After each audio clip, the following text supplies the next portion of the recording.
Hi, folks. I'm Adrian Sanabria, the host of Enterprise Security Weekly. Every week, we interview the most interesting folks we can find, talking about the most pressing cybersecurity issues and challenges facing the enterprise today. Myself and my co-hosts have each been in the industry for decades, long enough to see the patterns in the industry and explore where trends are going. In addition to enterprise challenges, we also follow the vendor space, the most interesting security startups emerging, technology and product trends, all of the most interesting funding and acquisition announcements. Finally, we love to discuss the latest trends in tech and how they'll impact cybersecurity. If you're wondering how the latest in AI, quantum computing, cloud, and DevOps is going to impact security a few years down the road, you should follow the Enterprise Security Weekly podcast.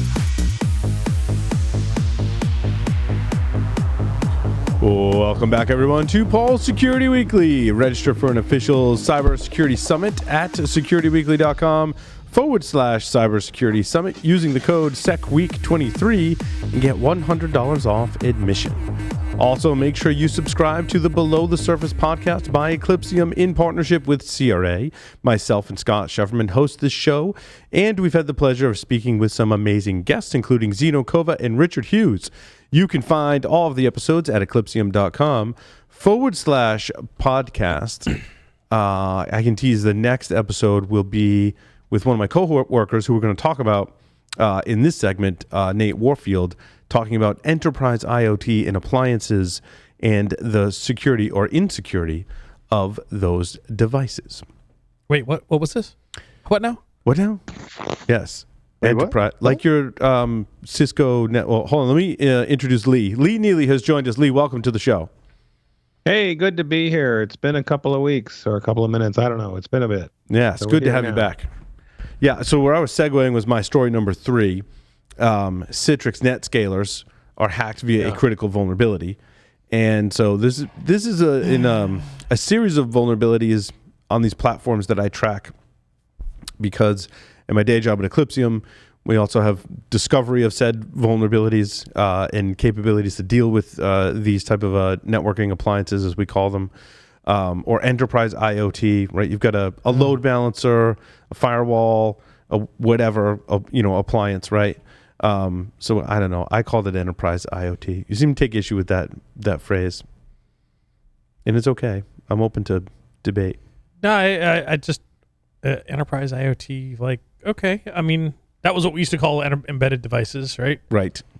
And I don't know. I think Do we still call them network appliance? I'm struggling with the name too. Yeah. Yeah. That's not sexy anymore. I mean, arguably, Enterprise IoT is sexy. Would that be EOT or like because there's the It's not really IoT. I mean, like there's Internet of Medical Things, which is the IOMT, Yeah. and then there's, and I think colloquially, yeah, I think we generally refer to those as XIoT but it's not really. Is it really or IoT? XOT. Don't we call them peripherals or I think IoT has this ancillary implication. devices? IoT has the implication for me anyway, and I might define it differently than some people define it, of there being some kind of embedded device, hardware, right, that talks to the cloud, that then also talks to your mobile app. So when I think of IoT, I kind of put it in that it has those components. What does embedded device mean? I'd argue cloud that's optional. a weird term for IoT. Yes.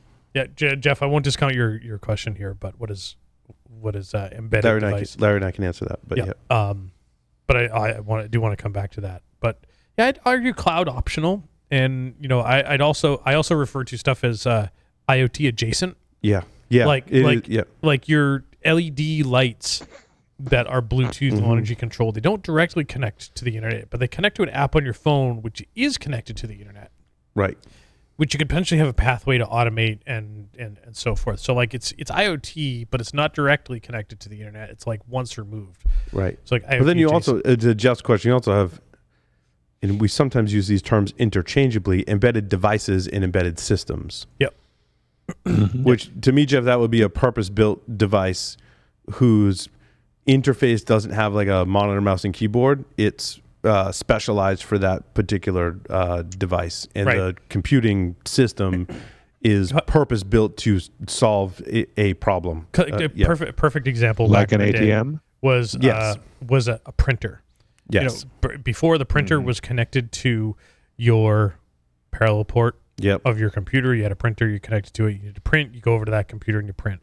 Then the printer got, what we would now call a single board computer. It got some intelligence built into the printer with an Ethernet port. Right. So that it could receive print jobs over the network. And that had an embedded computer in the printer. So.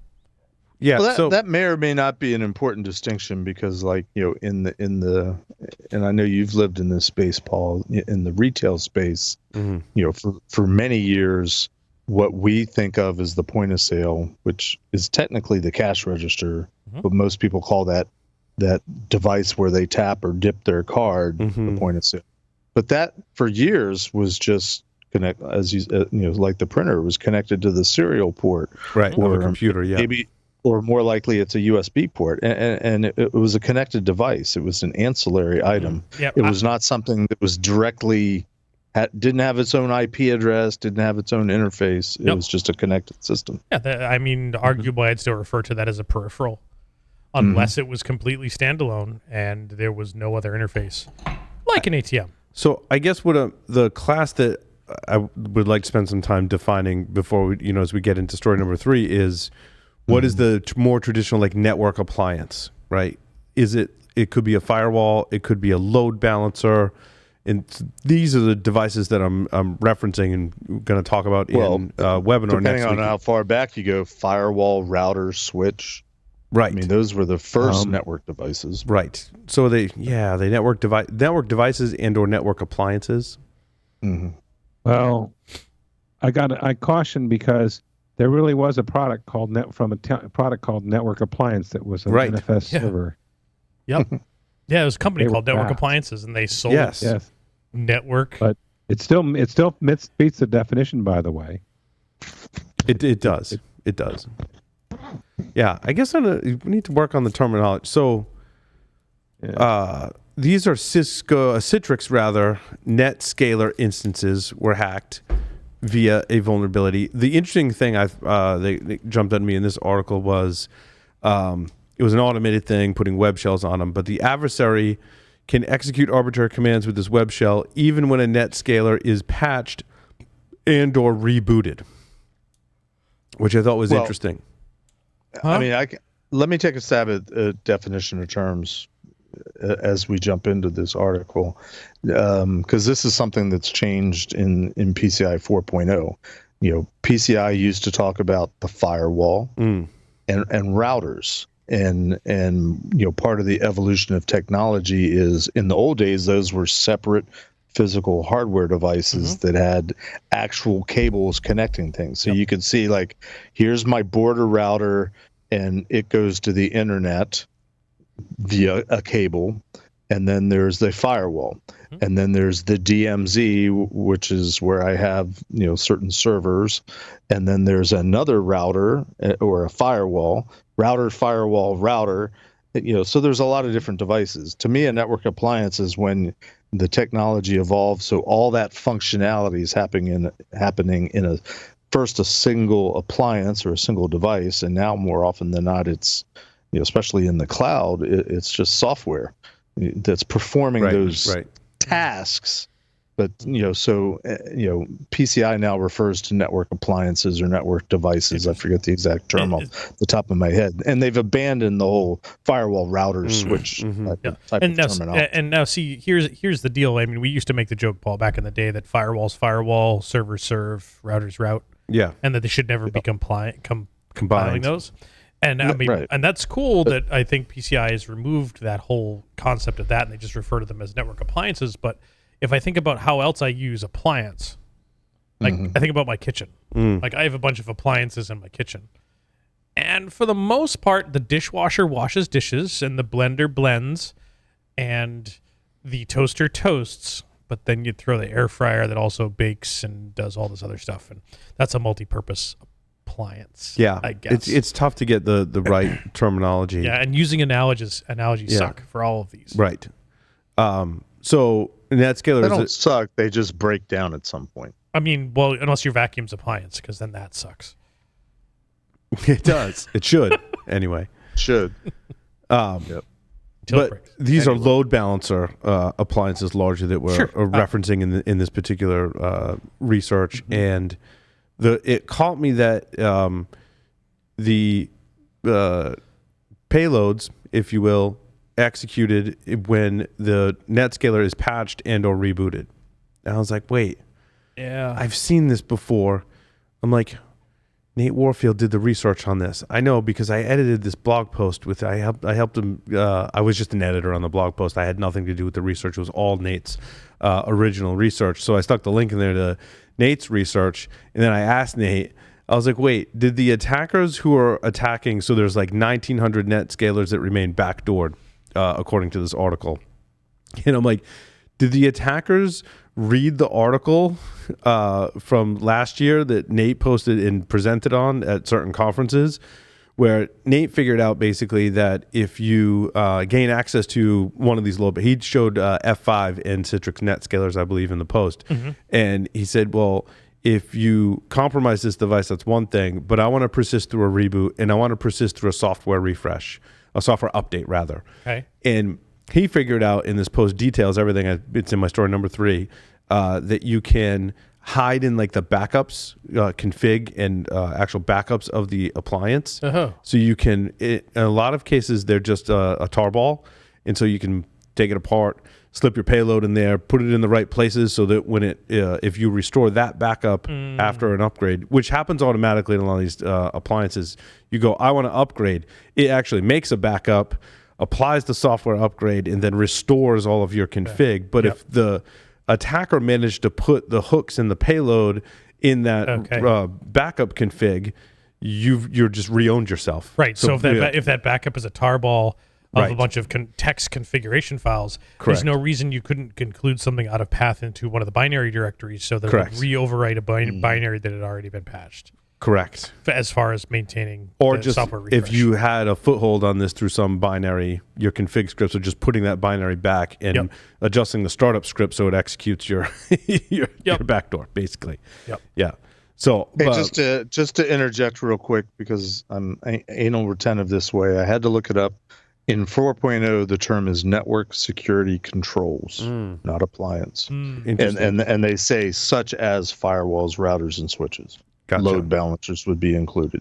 But they've tried to make it a generic, all-encompassing, we mean anything that does anything to route and control the flow of traffic in a network. But I think these attacks and persistence is sometimes valid across many of these different types of devices is what Nate's research was pointing to. And now we see this attack in the wild. And I don't believe it was the same techniques that Nate was using to persist. It was different techniques being used to persist. And my fear was that, this is going to happen. I don't think there's anything we can do to prevent it except not publish security research, but that's not helpful to anyone either, is that the attackers are like, oh, that's a cool way to have a persistent backdoor on these devices. Now when I attack these devices, I'm going to use this particular technique. I think the moral of the story is you have to be aware of the attack surface on these class of devices that we're referring to and remediate these issues. Stay patched. A lot of the recent like CISA KEV kind of vulnerabilities point back to a lot of the F5 and Citrix NetScaler stuff. They're one of the more widely exploited vulnerabilities out there. I often wonder, though, how much of the research that is done into vulnerabilities and finding exploits, especially the really complex, how did they figure that out kind of stuff, is done by researchers and then later on exploited by bad guys. It's a delicate balancing act. I agree we shouldn't not do it or not disclose, but that goes back to even our earlier conversation with the interview with Jared of bug bounties and responsible disclosure and full disclosure and all that kind of stuff. But sometimes I think, man, this is such esoteric research that's been done to find this. Sometimes it's a very devastating vulnerability, but I'm like, I don't think the bad guys would ever take the effort and the time involved in defining stuff like this. I could be wrong, of course, and APTs, nation state notwithstanding, but your run-of-the-mill I'm just in it to make some money kind of bad guy that's trying to, do exploits with ransomware or whatever. I just don't see them having a huge research arm. I don't. I tend to agree, Jeff. I think they're relying on a few pockets of research. I think legitimate researchers are part of that research pool. Yep. And so, I think it would be a really cool talk to analyze the research in the past 20 years. I don't know, you have to somehow limit it in scope, and it would be a lot of, research to figure out what research was published and then later landed in some attacker toolkit somewhere, and have some really good, more concrete examples of this was given at Black Hat in 2016, and then this person published another, proof of concept on it in 2019, and then lo and behold, in 2020, it was found in this attacker's toolkit. I'm positive there are examples of that, but I think that would be a really cool talk. For what immediately comes, I'd say go back 10 years, because it's been 10 years since I started at Tenable, and shortly after I started at Tenable is when we had, I'm not going to remember them all, ShellShop, all the logo vulnerabilities, ShellShop. Yes, that was a big time for that. Yep. There was a couple others, but all these, especially the ones, and I forget which was which, but the bash shell. When somebody discovered a vulnerability that had been there since the very beginning, obviously the bad guys hadn't found that, or Heartbleed, or what was the Intel processor one, shell shock meltdown, Spectre meltdown, all of these things. There's a lot of very great discoveries of things that have been there since the very beginning. We were talking in the previous segment about there's always going to be bugs and vulnerabilities in software, whether it's software or firmware embedded or not. But every time one of these devastating ones comes out, I'm like, but this is devastating, but I don't think anybody knew about it until you discovered it. So is sort of my knee-jerk reaction sometimes. Yeah, I think that'd be another interesting kind of study to see what research has been done solely by attackers, and we only discovered it because we did forensics and in the incident response process. We discovered that certainly happened. Stuxnet is one case of that, but it's almost a bad example because it was a nation state attack. And I think that's certainly a class of attacks. One example that does come to mind was a couple weeks ago, Jeff, when we were talking about, so there's researchers that presented at Black Hat Europe from Berlin, and they were the same. One of them was the same researchers that presented at Black Hat this year about hacking the Tesla. We talked about it a couple of weeks ago, and what I was able to figure out was that at Black Hat Europe 2021, they discovered a voltage injection, voltage fault injection attack. It's a glitching attack in AMD processors. Their research this year at Black Hat was applying that attack to the AMD CPUs that were used in the Tesla. Effectively, the ECU, I believe, inside of the Tesla runs this, or portion of the Tesla runs this CPU, and the system that runs on that CPU controls the updates to your Tesla. So some Teslas, if you buy them, you have the heated seats, but it's software to unlock the heated seats because you're going to pay for it. Yep. And so they figured out they could use the voltage fault injection, which they discovered previously was their research, and they just applied that and refined their research to have a practical real-world attack that, again, in this case is attacking a product that the consumer, owns is a overloaded term here, right? Yeah, but this is a good example. So I think Larry referred to it as a glitching attack. So it's a category of attack. Was it first discovered by bad guys and we discovered it because of exploits, or did researchers discover this was researchers discovered it? And the bad guys figured out ways to exploit. Well, in this case, it's researchers figured out how to make it how to apply it and make it practical. Yes. Yep. And by practical, they mean being able to control the CPU that controls the installation of software or licensing on your Tesla. They glitched it to get the key. So they could either get the key so they can enable it on other devices. It was to get the key, yeah. But that's one of the arguments or talking points, for, it certainly wasn't a theme this year at Black Hat, but in recent past, the whole idea of vulnerability prioritization, the concept of MITRE attack framework, what are we, okay, there's all these vulnerabilities, but what are we really seeing exploited? I mean, somehow this feeds into that. Yeah, and but the CISO KEV, known exploited vulnerabilities, I think is a great project that does that. And like I said, if you're the owner of Citrix NetScaler devices, you definitely need to go read the CISA KEV and apply some patches because they're actively being exploited. And again, to my knowledge, to your point, Jeff, like these are the vulnerabilities and exploits don't require like a huge amount of security research, right? In fact, it's more likely that a patch was produced or someone else disclosed the vulnerability, and then bad actors are using that in their campaigns. Lee's got to come. But do you evaluate it and respond to it and do something about it as a user organization that's using whatever the product or application is in question? Do you not do anything until it's being exploited and okay, now we need to act, or do you try to be proactive, and when and how and what criteria do you use to make that decision? Well, that's the question. That's the question, isn't it? Yeah, it is. So Lee's got a comment in here. Go ahead, Lee.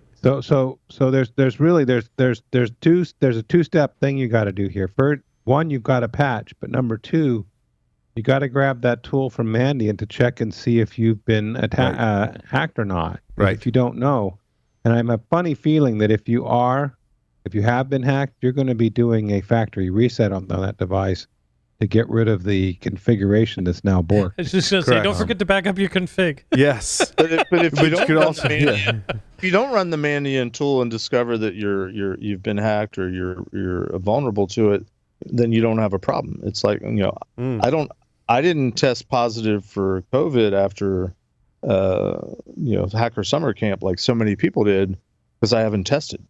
I did actually test, but you know what I'm saying. Yeah. Anyway, moving along. Yeah. Move along. Where do we want to go? Oh, I was going to go to like stuff that you should definitely patch. Everything? Avanti Avalanche. 30,000 organizations. Like this was all over the cybersecurity news this week. So there were multiple flaws. It's an enterprise mobile device management solution used by 30,000 organizations. There was collectively vulnerabilities being tracked to CVE 2023 32560, stack-based buffer overflows in Avanti Avalanche. It's a service that runs on Windows. This was discovered by Tenable. It's attackers are actively using that in the wild now. So if you have that, you should definitely patch. To Jeff's point, you probably should have patched as soon as the patch was available, not after bad actors are exploiting it. That's the tricky part, is knowing what to patch. It's the rub, isn't it, Jeff? It is the rub, and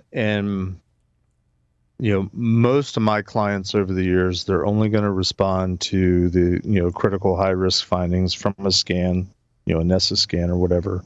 So it does beg the question: what was the CVSS? It was 9.8. Okay, yeah, you should patch that. You should patch that. Yeah, you should patch that. Maybe patch that. Yeah, you should maybe patch that.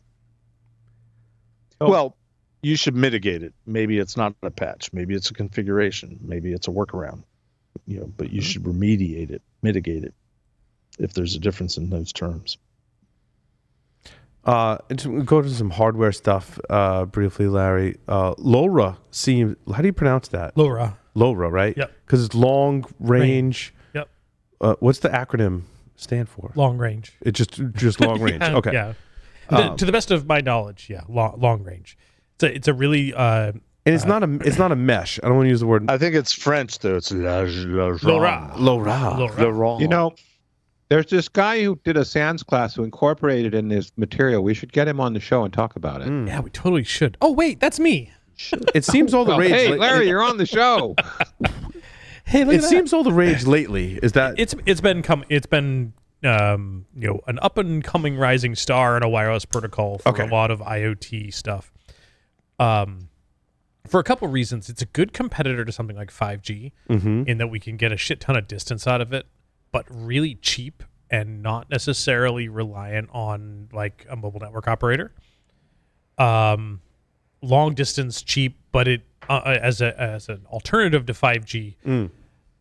5G bandwidth is pretty damn impressive. But for IoT, you typically don't need that kind of bandwidth. I see. You need short messaging for status updates and some of those types of things. And that's really where Lora excels. It's inexpensive. It's very long range.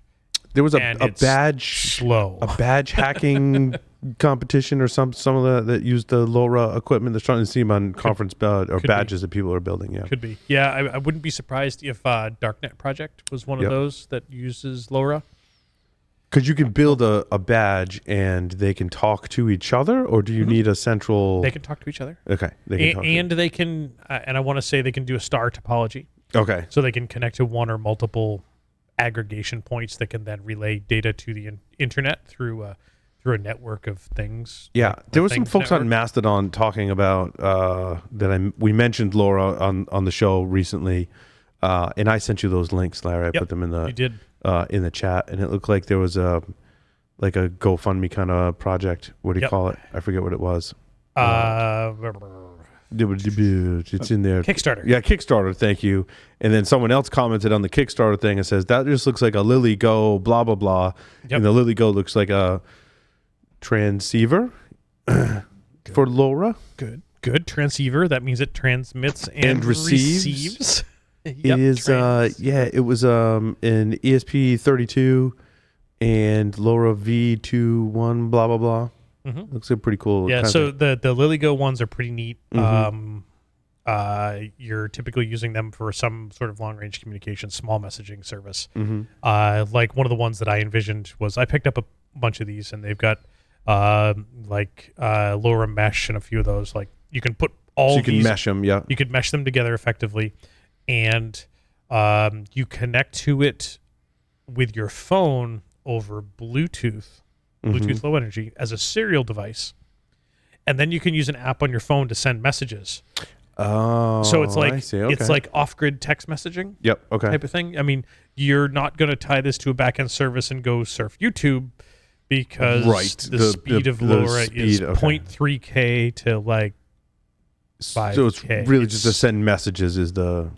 I gotcha. Yep, but up to 5 kilometers away. Yes. So neat, sort of off-grid, alternative network that can be tied to the internet for small. Excuse me. What's messaging. 5 kilometers in real measurement? 3.3 miles. 3 miles. That'd be 3.1 miles, 3.1 miles. All right. give or take. See, I was 3.3. I always try to do 3.3 miles on the treadmill so I can say I can do a 5K. So my wife did a 5K on the weekend. That's how come I know it's 3.1. All right. Well, I've been just an overachiever then. But another really cool, I wish LoRa devices were more common, because one of the things I wanted to do in this neighborhood is we've got sprinkler timers that are all discrete. There's not a 2-wire system talking them all together. And putting in an 802.11 network is kind of a bugger, but LoRa is the right kind of bandwidth and coverage. If they were just freaking controllers that were speaking LoRa, it would make it really simple. Yeah. And it's like I said, low bandwidth IoT devices, hell. Yeah, I mean, I bet you could use one of these LilyGo type of things, Paul. Like you and I were talking before the show about using some of these cheap system on a chips from a garage door. for like your garage door that you could do. Like, oh my god, it's so easy to work with, and arguably some of these devices that have the LoRa chipset built in are super easy to work with, in very similar types of fashion to build LoRa networks and so forth, and even tying them to the cloud with the Things network and so forth. So I bet, Lee, that would be really something easily to do, that you could send synchronization for those timers and all that, sprinklers and all that stuff. So everybody waters their lawn at the same time, so the paper boy can't go anywhere without getting wet. Cool. Sync the sprinklers to music. That would be a good project. Oh. So yeah, I mean, super neat stuff. I'm not necessarily sold on this Kickstarter project that you sent, because I'm still trying to figure out what the the Kickstarter one was kind of weird. I mean, like, I'm not sure. Like, it looked cool that there's a USB and a USB-C LoRa. Like, you can give me an adapter right in my computer that I can send data on a LoRa network with. That's kind of cool, but I'm not sure what the purpose of it being connected to Wi-Fi is, unless that's supposed to be an upstream to the cloud. And on one of those, they did mention the Things network, which is one of those basically cloud services that allows you to do aggregation of messaging and so forth, and application servers and all that type of stuff. So, I mean, I guess, yeah, and arguably that would probably be cheaper than some of the Things network hubs. So, I mean, neat. Still, yeah, neat stuff. Anyway, also neat. My story number 1: you can speed up Nmap by 16x. You reduce the number of targets by 16 times. Well, so this, yes, that. But this is specifically speeding up the service scanning, where Nmap is identifying the service. And there's a great post by Joshua Rogers wrote this post. Great post. It basically comes down to this one thing. You should read the whole article, but like, if you just want to know the one thing. The one thing. This one thing that'll drive you crazy. The one thing is you can set, I think it's lset timeout function in nse_soc.cc, set it to a maximum of 500 milliseconds. You're basically adjusting the timeout for all of your service scanning. Now, my take on this is you might not be as accurate. I believe the Nmap team is setting these timeouts like you would if you're making software that all kinds of different people are going to use for all kinds of different purposes. So you want to set a timeout value that's going to work across all those different use cases the best without sacrificing accuracy. If you're really into speed and you don't care about some of the timeouts happening prematurely, then you go set this and you can speed things up. Again, you're kind of going against what the project put in there, but again, for your use case, it was kind of a little tour of some Nmap internals. Yep. Yeah, it looks like one of those timeouts was set between 6,000 and 7,000 milliseconds. Right. Where he's recommending to set it between 500 or below. And that makes a difference somewhere along the way. It's funny you mentioned Nmap, because I was saying during I think it was before we went on air, I'm reading the Phoenix project finally. And one of the main characters, without spoilers, the guy that is the go-to guy in the company, knows how everything works and knows how everything gets done. His name is Brent. I've been working with a client this week doing interviews, virtual interviews, and have been talking about the Phoenix project. And I interviewed a guy today, and when they first introduced him, like, well, he's the guy that knows the answers to everything. I said, oh, so he's Brent, and they're like, well, yeah, kind of. The guy that I was talking to, I won't say his name, but he actually mentioned Nmap today as we were chatting, and he's credited with one of the optimization features. I won't say what it is, but he's wherever the credits are and the acknowledgments that Fyodor has in Nmap, he's in there. Nice. So a strange little, we're all connected, we're all related here. It's a small family. Nice. So Jeff, is PCI mentioned in the Phoenix project at all? I'm a third of the way through the book, and it's been mentioned twice, and they've mentioned, and I have a bone to pick with Gene Kim, because they refer to the, we're expecting the PCI auditors to show up in a month or something like that. That's one of the many things that they have to deal with. So yes, it's mentioned, and it's not mentioned correctly, and I have yet to see whether that was deliberate or not. So should it be a PCI threat, risk, or vulnerability? It's funny. I this is my ribbing Jeff section. No, but I advise yet another company where the CEO was asking me a question today about PCI, And isn't having to meet a PCI requirement a risk? I'm like, no. Doing security should never be considered risk. Or doing some security. It's a cost center. Yeah, it's just a cost center. It's just a cost of doing business. But rib on, Larry. I'll take it. I know you will. Speaking of PCI, though, my story number 4, finding flaws in an ATM software tool. This comes from the folks at Synac, and I would imagine this would be in scope for PCI. I mean, depending on level merchant, put that aside for a moment, but this is software. Let's see how they describe it, because I was not familiar with this software, which is called Scrutus Web. Oh, sounds like you should get that checked by a doctor. Scrotum? If you got some Scrutus, you got a little Scrutus, you need to put some cream on that. Yeah, put it on the web part. But the Synac Red team found, so discovery software in Scrutus Web, a secure solution for monitoring banking in retail ATM fleets. And the Scrutus Web gives you the capability to reboot or shut down a terminal, retrieve information, monitoring the card reader at ATMs, sending and receiving files to ATMs, modifying data remotely on ATMs. When this software was analyzed, given its purpose and function, I was kind of taken back as to, let's just say, the ridiculous nature of the vulnerabilities on here. Like, these web application vulnerabilities are, let's just say, not very sophisticated. As in, the entire JavaScript for the entire site is downloaded. So the web server was sending an exceptionally large 23 megabyte JavaScript file to visitors. Oh, what now? Yes. 23 megabyte? 23 meg, yes. Great. So they pushed all the functionality client side. Awesome. Pretty much. And so they parsed through this said JavaScript and found a lot of things, like command injection, like leaked account information about all the users on the system. And I mean, it kind of progresses pretty quickly to really, they're able to, at this point, we're able to log in Scrutus Web as the administrator. Yeah. So kind my of first question, ahead, Jeff. and I don't know if you guys know the answer to this because it's a term they use, Synac. What exactly is a retail ATM? That's Let alone a retail ATM fleet. So I would argue that so there's a bunch, and I'm speculating here, that you can go buy your own ATM, and you can buy a whole herd of them and have a fleet, and you can work with local businesses to put an ATM in a retail establishment.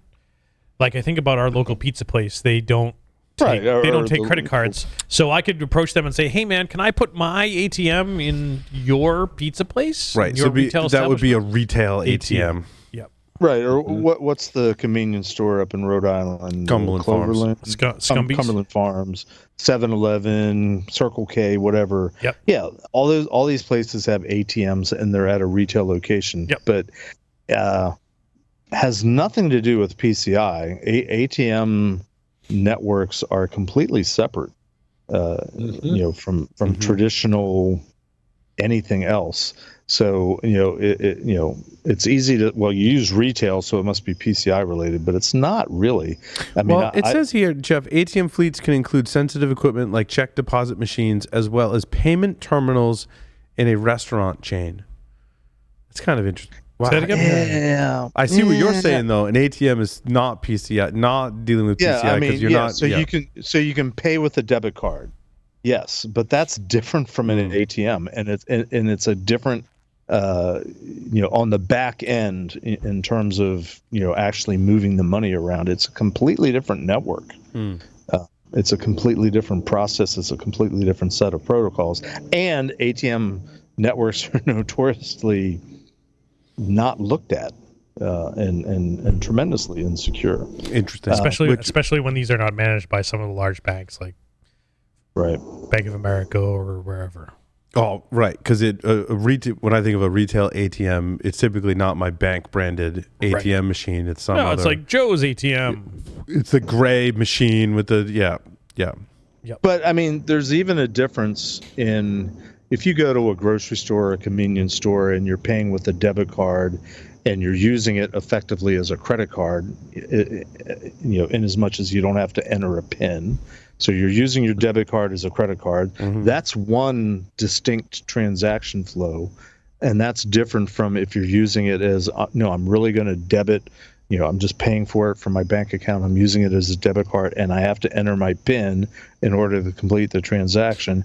And that's even different from, it's more related, but it's still different from you're using your debit card to pay for something and you want to get a little bit of cash back. Yeah. Those are different transaction flows. Those are different data flows that go to different places on the back end.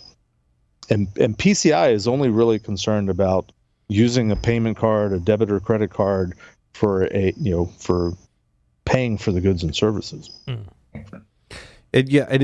My other kind of concern with this is, like, the vendor says that they've fixed the vulnerabilities, but my degree of confidence in this software is somewhat eroded due to the nature and presence of these vulnerabilities is indicative of a company that's created software and has not paid attention to security. And I don't want to be hypercritical and pick on any one company, but that's just my gut feeling. Like, I wouldn't be comfortable with this software in my environment, given.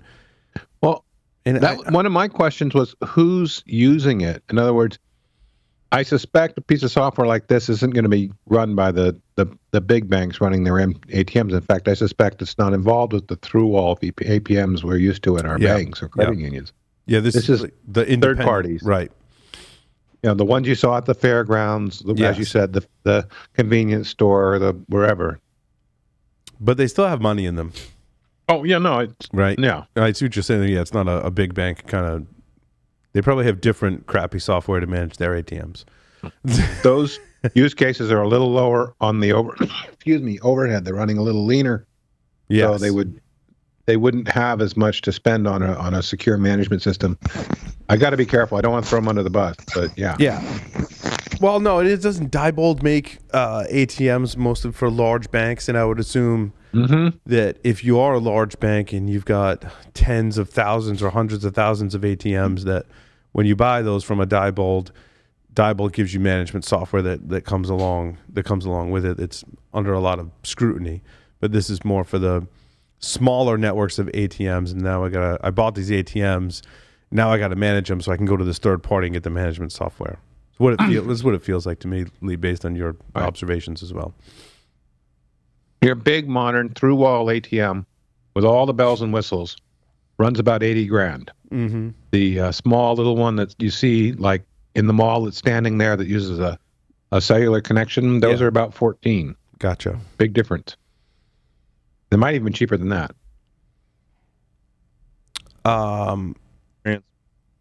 Did you guys see a retail location? Are you listening, Paul? Yeah, sorry. Very briefly. You go to a typical Walmart or Kohl's or Target or BJ's or Costco or whatever. There's lots of different machines out there in front. There's an ATM machine. There's a lottery machine. There's a Western Union machine.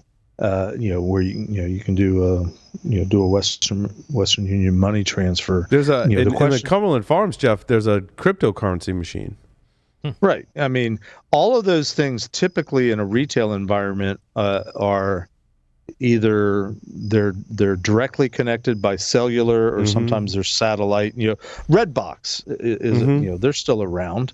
I always ask the question when I show up at a retail site: are they connected to your network? Because if they are, you're not only a merchant, you're a service provider because you're providing the throughput. But very often, especially lottery machines, that's another big one. Very often they're on either dedicated connections or on separate VLANs or WANs, and they're logically separated. The retailer might provide they might be the ISP essentially, but very often, more often than not, especially Redbox, you'll see the little antenna on top. Yep. Yeah. They're directly connected either by satellite or by cellular, and so they're not part of the scope here's where that word comes up from our previous discussion with Jared, but they're not in scope for PCI from the retailer's perspective because they're logically separated. Yeah, I want to say in lottery networks, if I recall from working for a lottery company, it was all the stuff was separate. I mean, it depended on like how they were separated specifically, depended on which lottery state or country was running the lottery. But there was it was actually involved with the design process for some of the sites. And it's exactly as you state, Jeff, like there was completely separate networks for all of these functions. And the lottery network, anything that touched the lottery network was set. It was even separation within the lottery network for different types of communications, for different types of lotteries. Whether you had scratch tickets, you had Keno, you had the actual drawing. A lot of times there was separation between that. And it was very, very tightly controlled, especially the big drawing kind of networks, like what had access to the, back then it was like a VMS computer that determined what the, I don't know if that determined what the winning number is. It still is. I don't even think they told us. Even like working there as an employee, I don't think you weren't privy to exactly how like winning numbers were pulled. You didn't want that information, actually. You didn't want it. Either way, now I got to go to Cumbies and get a coffee, some scratches, and some cryptocurrency, and some Bitcoin. Yeah, exactly. Well, I put it out there on my social networks. The cryptocurrency machine was stuck on an Ubuntu boot up screen. Oh, that's what that was from. That was a cryptocurrency machine in the Cumbies. Any exposed USB ports? I didn't go sniffing around for that. The more likely suspects, I mean, your grocery store up there that I always go to get stuff for the bars, Stop and Shop. They have a bakery. They have a florist. They might have a caterer. They might have a Starbucks in the front. More like a Dunkies. They become service providers if those are all separate merchants, and they have their own merchant ID, and they're doing their own processing, and they're riding on the corporate network. They're related. Sometimes they use the same point of sale systems. Very often the Starbucks, it's more like a licensing thing. They're allowed to say they're Starbucks, but if you've ever tried to go to a Starbucks at a grocery store and try to use your Starbucks card, they're like, oh, well, we can't use that because they're not really a Starbucks. Oh, I see. It's just a licensing agreement. Yeah. So they're responsible for the point of sale for it because they're just licensing the Starbucks brand essentially. Right. Anyway, moving along. I'm still curious as to what a retail ATM actually is. I might have to ask somebody from Synac what that means. Sure. Let's talk about WinRAR. There's a lot we could say about. I'm still astonished that shareware still exists. Is it It's not really shareware, is it? Is WinRAR? But it's not. It's not really free. Because they're licensing it, aren't they? Yeah. In the article that I was reading, it said that you had to pay for it. This is an article from the Register. Yep, you can buy or download WinRAR. But the download, according to the Register article, was so it says WinRAR is a shareware product, which means anyone can download and use the product for free for up to 40 days before purchasing. I think you are correct on that. Yeah, so shareware is is what we would call a trial, a free trial. It's a free trial. It's a free trial. I remember we used to deliver Sans courseware with RAR files that we would then unload with a trial copy of WinRAR or equivalent. Mm-hmm. Right. It's been a bit. And so WinRAR has a vulnerability, and attackers have been going after large financial firms, specifically targeting them with these vulnerabilities. CVE 2023-4477, lack of full validation for user supplied data when opening an archive file that could result in memory access beyond the end of an allocated buffer. I love how we've come up with like 27 different ways to say what a buffer overflow is. Yeah, that's somewhat of a new one for me. Is memory access beyond the end of an allocated buffer. I like it. In any case, so we got this buffer overflow vulnerability in WinRAR. It's being targeted against financial institutions. WinRAR has to produce a fix. Most people don't pay for WinRAR. I don't know what you do. I don't know, because I use Linux, and there's utilities in Linux that are free. probably also have vulnerabilities, but that's beside the point, to decompress the files. And so licenses are $29 for a single computer, but a perpetual, at least for the version of WinRAR, you get at the time of purchase. Interesting. In any case, I was kind of enamored with this point that I wanted to discuss a little bit. Microsoft announced back in May that it was adding support for RAR files into Windows, along with support for other archive formats, including TAR, 7-zip, GZ, and others, thanks to the addition of the libarchive open source library. Okay, so they're using the same thing that basically Linux is using, right? Open source libraries, but presumably only for Windows 11. Revit had native support for zip files since the last century when Windows 98 debuted. So the question is, who do you trust with these? Are we better off? Did Win 98 really come out in the 90s? Now you're going to make me look it up, Jeff. It came out last century. No, it did. And while you're looking that up, I'm looking at the Wikipedia entry for WinRAR. And WinRAR, Wikipedia says that the license is distributed as try before you buy, and also says that it is license of trialware. So Windows 98 came out on June 25th, 1998. 98. Okay. 98. Yes. They actually released it the year it was named after. That's. And what about Windows 95? I'm pretty sure 95. Maybe it came out in 95, but 2000. When did it come out? It's like 2000. And then they 2003. 95 came out August 24th, 1995. Okay. What about Windows 2000? When 2000? When did it come out? February 17th, 2000. What? That's 2003. No. February. Yeah. The public could buy the full version of Windows 2000 on February 17th, 2000. So there. Now that we all set. What about Windows 7? No. Set Windows 7? 2007. No, I'm kidding. Oh my God. It wasn't No, I'm kidding. You don't have to do that one. But now I have to be 2009. Okay, so. Yeah, so anyway. They at some point they abandoned the 2007 because they missed it. Back to RAR files and Windows. Do you think the operating system should provide some of these utilities rather than rely on third-party software?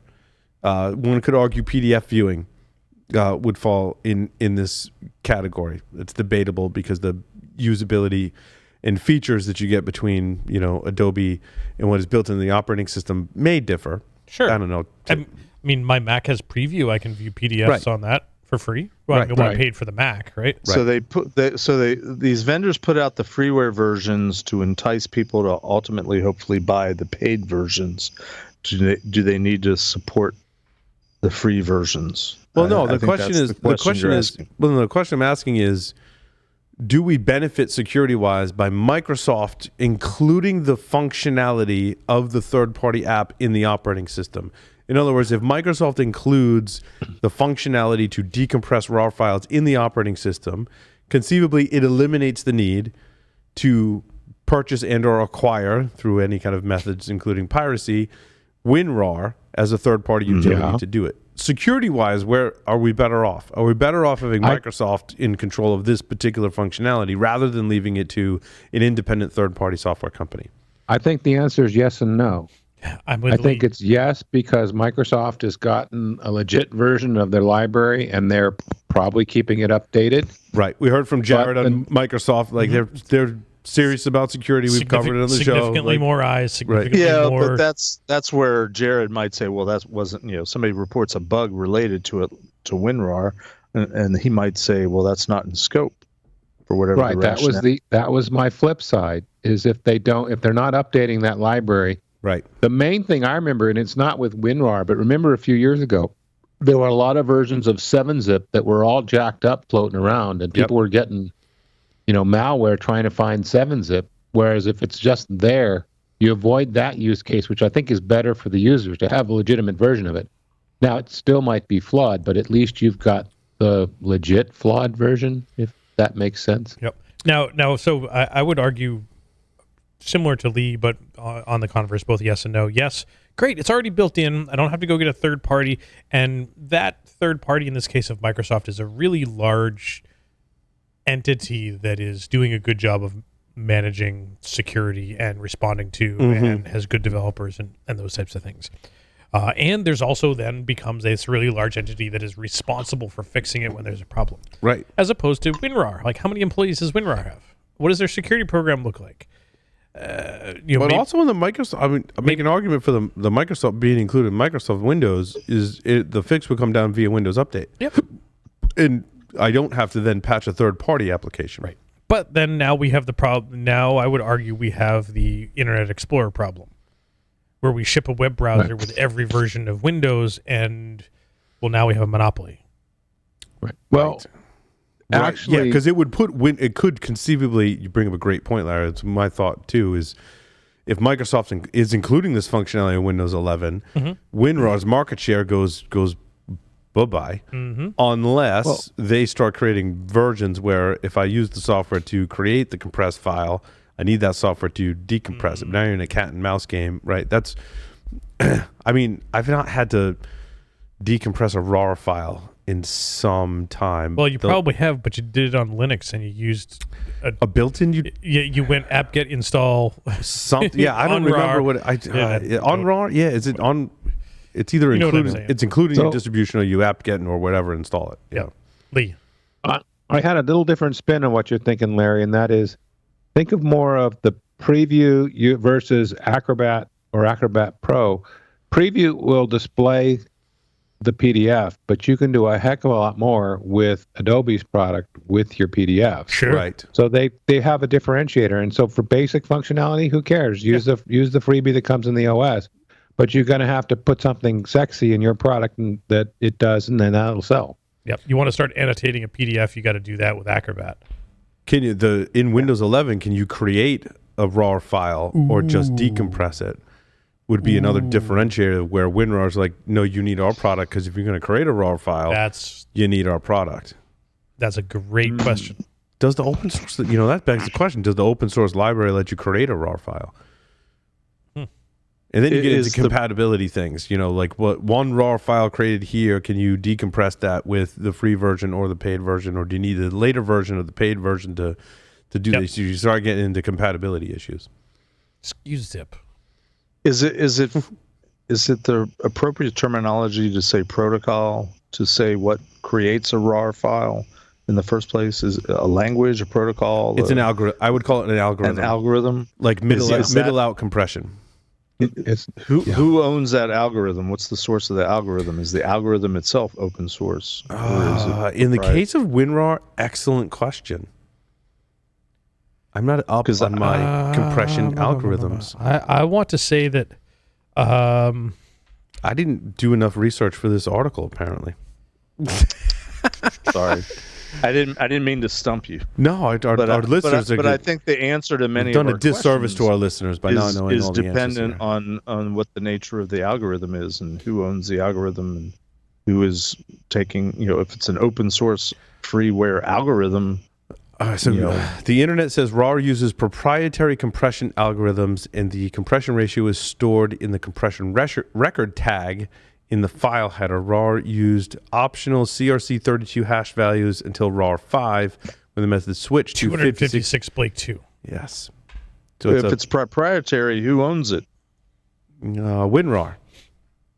Yep. WinRAR is the owner. Okay. Or whoever owns there's probably a parent company. Yeah. So here it is right here in the license terms on Wikipedia. Although archiving with the RAR format is proprietary, right? RAR Labs supplies as copyrighted freeware the C++ source code use of the current UNRAR unpacker, allowing to be used in any software, thus enable others to produce software capable of unpacking, but not creating. So creating is proprietary, but unpacking it, Microsoft probably didn't pay the licensing fee in Windows 11 to pay WinRAR. Can you imagine? Yeah, every time you sell Windows 11, you're including the capability to create RAR files. Therefore, you have to pay us a fee. I don't see Microsoft. That's a bad business decision. Is the vulnerability in question related to the packing or the unpacking? I think it's triggered when you unpack a file with WinRAR. Doesn't necessarily answer the question though. Is the vulnerability in the packing or the unpacking? Unpacking. You're asking really hard questions on this. It's in the unpacking. That's it says my when job. you go to crack them. Run when files are opened. Right. It's the That's from the unpacking. title. The unpacking triggers the buffer overflow. Yeah, which would make So sense. It squarely falls into the category of open source, which means Microsoft or whomever technically shouldn't be on the hook. I would argue also not open source because it is licensed C according to unpacking. I mean, what? Yep. What do you? I bet you need like a non-free it's Linux given away repository, for free. right? To get the source. Just because it's given away for free doesn't mean it's open right source. It's right. open source. Right. Okay. Freeware. Yeah. Shareware. Yes. We're back to shareware. Yeah. But if you're like a Debian user and you don't want to use any proprietary non-open source software, you wouldn't be able to unpack RAR files because the library to do that is not strictly open source. Correct. That is my interpretation. That's a lot of history behind. So what's our conclusion? You're fucked. Yeah, well, I mean, it comes back to my original question, like, where are we now unpacking RAR files? Are we better off native, not open source, but not, what did we call it? It's free to Freeware, unpack? shareware. Where did you read Oh, Christ. where was that? Was it the Wikipedia article? Yeah, it was Wikipedia. Did they it was developed in 1993 by Russian software engineer Eugene Rochal, and software is licensed by WinRAR GmbH. So what were you asking again, Paul? RAR stands for Rochal Archive, Jeff, because that was your next question. Yeah.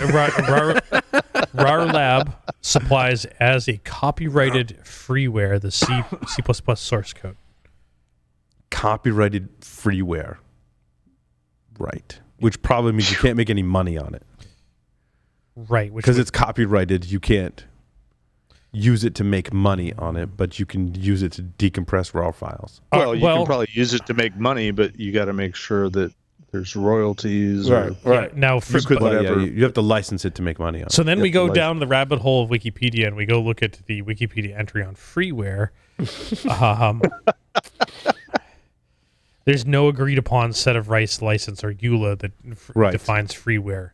Every publisher defines its own rules. So we'd have to see their licensing for the freeware. I think we're far enough down the rabbit hole. Well, so I'll say this, 10-ish years ago, 15-ish years ago, I worked with companies that had policies that you will not use open source or freeware, anything like that in operations. That was forbidden. Right. But and that was very common 15 years ago. But somewhere along the line, they're like, well, but we don't have to pay for it, and it works. Well, so there's a trade-off in there, and now we're talking about an implication or a fallout, a consequence of making that economic decision to but it costs so much less. Lee. So now answer the question. Lee? I was thinking about your comment about freeware versus. I'm thinking, okay, so we can't use the free Linux distribution, but we'll pay Red Hat for them to commercialize the open source. Oh. Okay, I guess you're ahead. Actually, there's some advantages. I'm not picking on Red Hat because they do add value, but it's become such a fine line anymore to make that claim. But I don't think it's a fine line. I think it's a very vague line. Well, okay, vague is fine. Vague is okay, by the way. Mm-hmm. I'm good with vague. Okay. It's no longer black and white because there's just so much incorporated. Just here's Microsoft incorporating a free library that does the encryption for them in their distribution. why would they write it themselves? This very much ties a little segue to my story number one. Mm-hmm. Will the European Cyber Resilience Act kill open source software? And don't get me wrong, I am not an expert on the European CRA, but basically they're trying to regulate how open source is used in software products, and that depending on whether they take money for like donations for their development, they could be under certain regulations, and or open source projects that are created by corporate developers. Like Microsoft takes a product and releases it open source on something like GitHub. There's now a whole set of new rules to do these types of stuff, or have corporate employees support open source software, and it's a mess along those same lines. It is a mess, and it's interesting because 15 years ago, where the policies of many corporations was don't use open source, the security community would yell and scream and argue, but it's more supported because it's open source and you have access to source code, so there's more eyes on it. But over time, we've figured out, well, that's not necessarily the case. Yep. I am interested in I wonder whether SBOMs address sort of yes, it's one thing to list all the different component parts that you're using, whether it's open source or freeware or proprietary or licensed or whatever, but do they rate it in any way as to reliability, supportability, update capability, the ability to put out patches and fixes to vulnerabilities are discovered? It begs, I'll say this on air, we've never talked to Alan Friedman on this show. He's been on other shows on the. He's been on other shows. I would love to get. We should get him on this show. He would love to be on this show, and I'm saying it always on air. Always a yes for Alan. You're not the first person to say Alan should come on the show, because we talked about supply chain security in the first part of this year. But we make an exception for Alan, of course. Well, let's make that happen. Yeah, he's been. As was said on segment 1, you could send an email to Renee. Yeah, we'll get him. We'll get him on the show. Cool. All right. But it's an interesting how it ties together the security of open source software versus the security of third-party software versus the security of software that's incorporated in the operating system. I don't think there's any hard and fast rules. However, I will say that I like the security of the software included in the operating system. I think there's, and it pains me to say this, right? But there is a security benefit to software that is under the control of a central organization. Yes. Right? If decompressing RAR files is under Microsoft's control, you have a pretty high degree of confidence that they're going to ship and continue to maintain a secure functionality in their software to decompress RAR files, probably better than another company will, with the added benefit of it would come down from a central repository to apply fixes for that. It would be potentially part of their bug bounty program. There's a whole bunch of different benefits to doing that I think across the board for most users is probably better, right? It eliminates the problem of user Google searches, how do I decompress a RAR file, and landing on some kind of clickjack or whatever the method is, SEO tomfoolery, if you will, that they land on software that has a backdoor in it, or that they download a version of WinRAR and they haven't fixed the buffer overflow vulnerability that sits on their system forever because it's not being updated for third-party software. So well, and chances are, if somebody's at an organization is asking that question, they're looking for a freeware tool to be able to do it. And right, they don't want to pay for it. I mean, if we could have a follow-up conversation with Jared from our first segment, I would love to ask whether this category is generally considered in scope or not for their program at MSRC. Yeah, well, like what if the other functionality is incorporated or included in their various programs? Like you can run Linux on Windows. Like what to what boundary does that extend in their bug bounty program? If I got Ubuntu running on Windows, they're certainly not responsible for all the software vulnerabilities in Ubuntu. Speaking of Ubuntu, what is wrong with Ubuntu? They're really pushing. So there's this war, if you will, and this relates to security because I think it boils down to who do you trust and who has the best format for distributing software in Linux. And best, there's a lot of ways you measure best, right? Is it the most secure? Mm-hmm. Is it the fastest? Is it the most reliable? Ubuntu is hugely pushing Snap, which I believe they developed the Snap or at least adopted it and support it in a big way, if not developed. Again, I didn't do all the research. I didn't do a ton either. Behind all of the different compression algorithms, because now you get me going on a rabbit hole reading about gzip and that whole thing. Yeah. But now also all the different packaging formats in Linux, and they're all slightly different. And again, we could talk at length about the security, which ones you should use, when you should use them, how you should use them, kind of thing. But Larry, your story number 3 said Ubuntu 2310's App Store will block deb files when a snap is available. And they've done this already for Firefox, I believe. Oof. So for Firefox on Ubuntu, if you try to install Firefox, apt-get install Firefox installs a snap on Ubuntu. Oh. And there's instructions on how you got to go in and like basically deconstruct what Ubuntu has done there so that you can install Firefox from another source other than the official snap if you don't want Firefox running inside of a snap.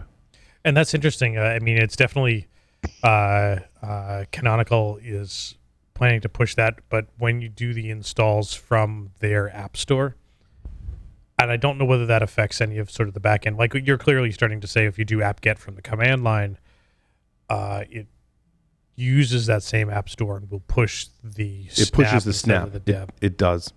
99.9% sure that's exactly how it works in Ubuntu. You're not happy about that. This is all very fascinating because my current client that I talked to Brent earlier today, totally 100% Ubuntu shop, and they use Canonical. So I'm listening very intently to what you guys are saying. Yeah, Canonical's basically creating their own ecosystem. So, I mean, this move doesn't shock me because if you want, there's now like a paid-for version of Ubuntu that will support more of the legacy operating systems. I remember looking into it a while back as well. Like they're clearly, it sounds like you mentioned Red Hat before, Lee. Like it reeks to me that they're like moving in that direction, a more commercial entity.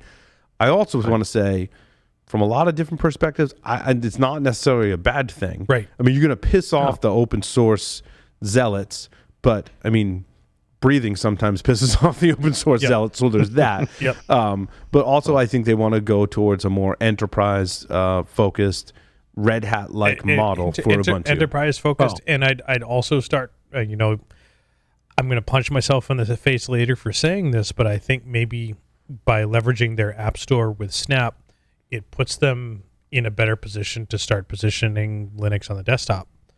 Yeah. Because it's that much easier, and you're dealing with their packaging kind of like you are, as opposed to something like a Chromebook, which is using Linux and BSD on the back. Yeah. Lee.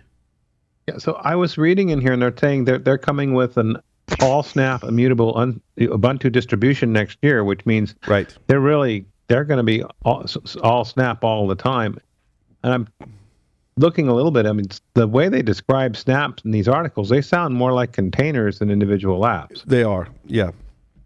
I mean, not like we think of a Docker. Makes perfect sense.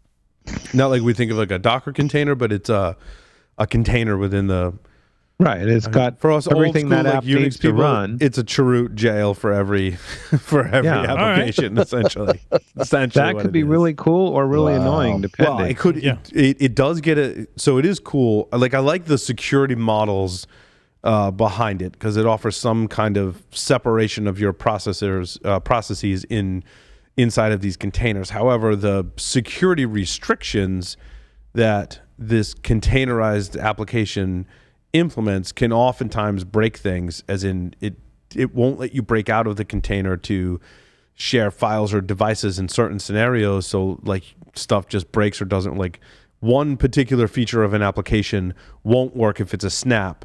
You have to install that from source if you want that feature, because the snap containerization breaks certain functionality from, usually it's things like a third party componently. So think of like OBS and all the different like devices and drivers it has to interface with, and you install a custom one from GitHub that someone wrote. Well, that doesn't work because the rules behind the application implemented by Snap make it not work. And when you're trying to do things like media, like I am, that's super annoying. And I'm like, well, just install it from not Snap. It feels like you're learning SE Linux all over again. Yeah. Yes. So a lot of these restrictions do just get in the way. But to Larry's desktop point too, it does address one of the issues that the Linux desktop suffers from, and that is, I'm an application developer. I want to make software for Linux. How do I package it? Do I give you a deb? Do I give you a snap? Do I give you all these other different options that they have, depending on what distribution you're running? So, but the original question we were asking, I'm sorry, the original question we were asking is in terms of support and vulnerabilities are discovered, who's on the hook for providing the fix and the remediation and the notification. I don't know that we've answered that question. Sorry, rephrase the question, Jeff. Well, this all started with a discussion of a vulnerability was discovered. Who's responsible for fixing it? Providing notification that it's a problem for all the users that are out there. What's the responsibility for fixing problems that are discovered when inevitably a problem is discovered? Good point.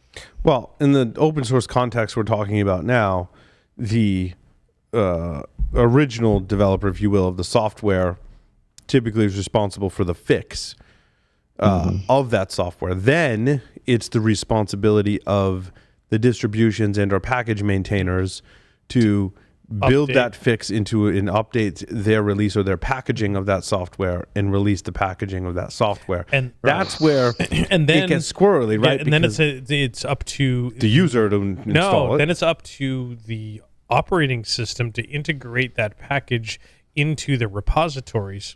In some scenarios, yes. Right.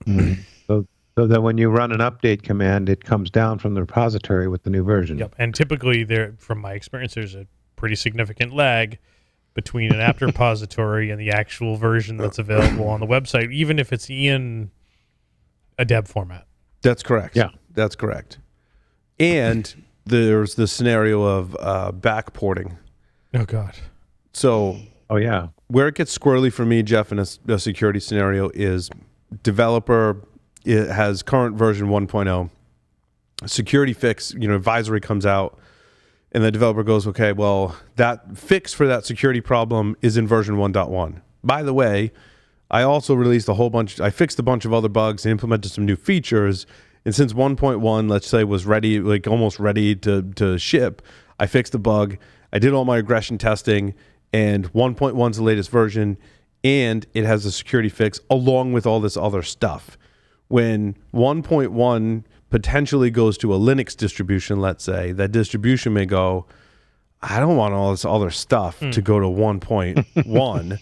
I just want the security fix. So they'll take just the security fix, they'll apply it to 1.0, and then they'll release 1.0 dash more secure. Oh, then sometimes they won't even do that. It'll just be version 1.0. It'll just be version 1.0, and there's some kind of update, and you've got the security fix. There's a lot of dangerous things in software that can go wrong. in that scenario, right? Like the original developer regression tested with all of those other changes. So it may remediate the vulnerability, it may not. It may remediate it in certain circumstances, or it may introduce other kinds of problems with the software. So I hate that. I don't like that. So the final one I'm reading on this article, and I'm realizing something here. Go read about Ubuntu's versioning. Oh God. And this is Ubuntu 23.10. Mm-hmm.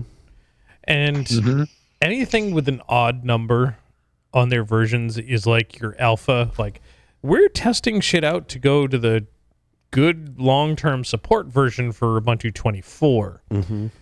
And I'm not going to, I don't want to overgeneralize here, but if you run anything on your systems with an odd numbered Ubuntu distribution, you're a fool. Mm-hmm. You should be running the even number distributions. Correct. Because they are, in fact, stable. The odd number versions are going to be the bleeding edge type of stuff. So this is an opportunity for Canonical to be bleeding edge and try to push this forward, but it may not make version 2404. Right. So we can hope. So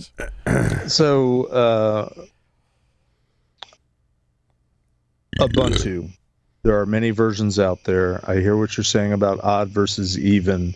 Is there a concept of any versions of Ubuntu that are, like a Windows 7, Windows XP that are not supported anymore, that they're not providing updates anymore? Does that exist? Absolutely. Yeah, that's correct. Yeah, and it applies to pretty much all Linux distributions, Jeff. At some point, they will stop updates. Yep. Which is weird because it depends on the distribution, but at some point, basically your apt-get update or install just stops working. Right. I think you can still hypothetically, is Ubuntu 18 is still supported? I think 18 is borderline, 16 is not. You got to check the individual distributions page to see what level of support is for that particular distribution. So you'd have to go to, I won't do it now, but you go to Ubuntu's site and they're going to tell you this version is fully supported. This version is just security fixes, and it'll give you a date when it's out of service. Is there a concept? Well, is there a concept of end of life versus end of support? Yeah, it's they'll define it. Well, one interesting thing about Ubuntu, it's interesting you asked that, Jeff, is they've got a program now that you can buy a subscription and get access to Ubuntu 18.04 that's fully supported. I forget what they call that program, but if you I actually looked at it, but for the small number of Linux servers that I'm managing now, it wasn't economically it didn't really make sense. Yep. But if I had thousands of Ubuntu 18.04s and there were 18.04, I would pay Ubuntu to stay on that and just get support from them. And then I believe if you pay for that program, they provide you all of not just security updates, but updated software within that. So they're actively maintaining that 18.04 version of the OS. Okay, interesting. Ubuntu Enterprise, I think it was Ubuntu something. Yeah, this is along the lines of paying for extended support for Windows 7. Correct. For Microsoft. So well, and that's what I'm sort of trying to parrot. The Windows 7, Windows XP, a generation before that, there was the end of support, but then there was extended support because so many point of sale systems were running on Windows XP and then Windows 7 there were so many retailers that had so many tens of thousands of devices out there that it just wasn't practical. Even if they wanted to update them, it was a 18-month to 36-month process to do that, and they needed to be able to meet certain PCI requirements in the meantime. Yeah. Sorry, Jeff, this is called Ubuntu Pro, so you can get 10 years of support. And it lists it all out. So if I have a customer that's in this particular scenario, I'd have them look at Ubuntu Pro. Okay. Arguably, if you have to do that, you're not a pro. Just kidding. Well, yeah. No, I know. There's so many other extenuating circumstances to make that over generalization. But it was a joke. It was a joke. I know. But like open source people are like, oh, well, you just you rebuild it and all that stuff. And I'm like, yes, if you've got your workstation or laptop like I have, sure. Or let's say virtual instance. Yeah, if you've got thousands of virtual instances, in like you're in a VPC in an AWS environment. Yeah, sure. I want to go update all 5,000 instances, but those of us that have spent time as Linux or Unix admins knows that no matter how good you are, that's no small feat, right? That's a lot of work. I mean, I'll tell you right now, right here on my Mac that I'm sitting here doing on the show, I have a bunch of virtual machines classified by category, and my RF hacking folder has Ubuntu 12.04, 14.04, 16.04, 18.04, and 20.04. For reasons. Because over the evolutions of using tools, that's where I've installed them, and then I need a new one to do another thing. And, well, the 18.04 is the latest and greatest, so I'll just install 18.04. Yep. Like, let's see. My Ubuntu 12.04 has some iSniff GPS and Zigbee stuff in it. 14.04 has a bunch of GSM, SDR stuff. 16.04 doesn't have any notes. 18.04 has some more software-defined radio stuff like GNU Radio Iridium, and a bunch of other fun stuff. Yeah, that's a different challenge because oftentimes you get those tools from GitHub that support a RF functionality is a great example, and the author wrote the tool for Ubuntu 18.04 and it never updated it. So then if you want to go to the next version of Ubuntu, you've got to do the work to get it there, and then you submit the patches to the maintainer if you want to go through that work, hope that they accept them, and that work can be of varying degrees of difficulty and time. Yeah. Right? Now, arguably, that my Ubuntu 12.04 virtual machine, like all that stuff is supported on more modern, up to 22. But it's just been I got to reinstall it, and it's a virtual machine, and it works here, and it's not something I use every day, so it works. Oh, I wanted to talk about comparison of security benchmarks. Nope, let's go. This is my story number 18. I thought this was really cool, and I don't know what the Windows people really think of this. I just thought it was kind of neat. I think I tried to ask around about this. I think some people might be on vacation and stuff, but essentially, this person read a bunch of security benchmarks / guidelines, like CIS benchmarks, right? And then compared them with their own suggestions and Microsoft security baselines.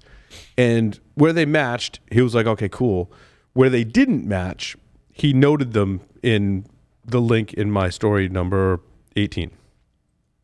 And so what he lists here are like the exceptions where he says, look, the security benchmarks in a generalized sense, he lists where these come from, suggest that you do this, and I think this is a bad idea. Like this either goes against Microsoft guidance or goes against my own experience, or just doesn't make a difference in this person's opinion. I read through some of these, and I have to say I kind of agree. So let's take one as an example.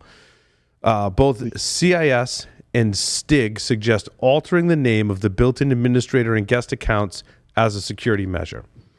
He states, this is futile as those built-in accounts can be readily identified by PowerShell, regardless of any modifications to its name or description.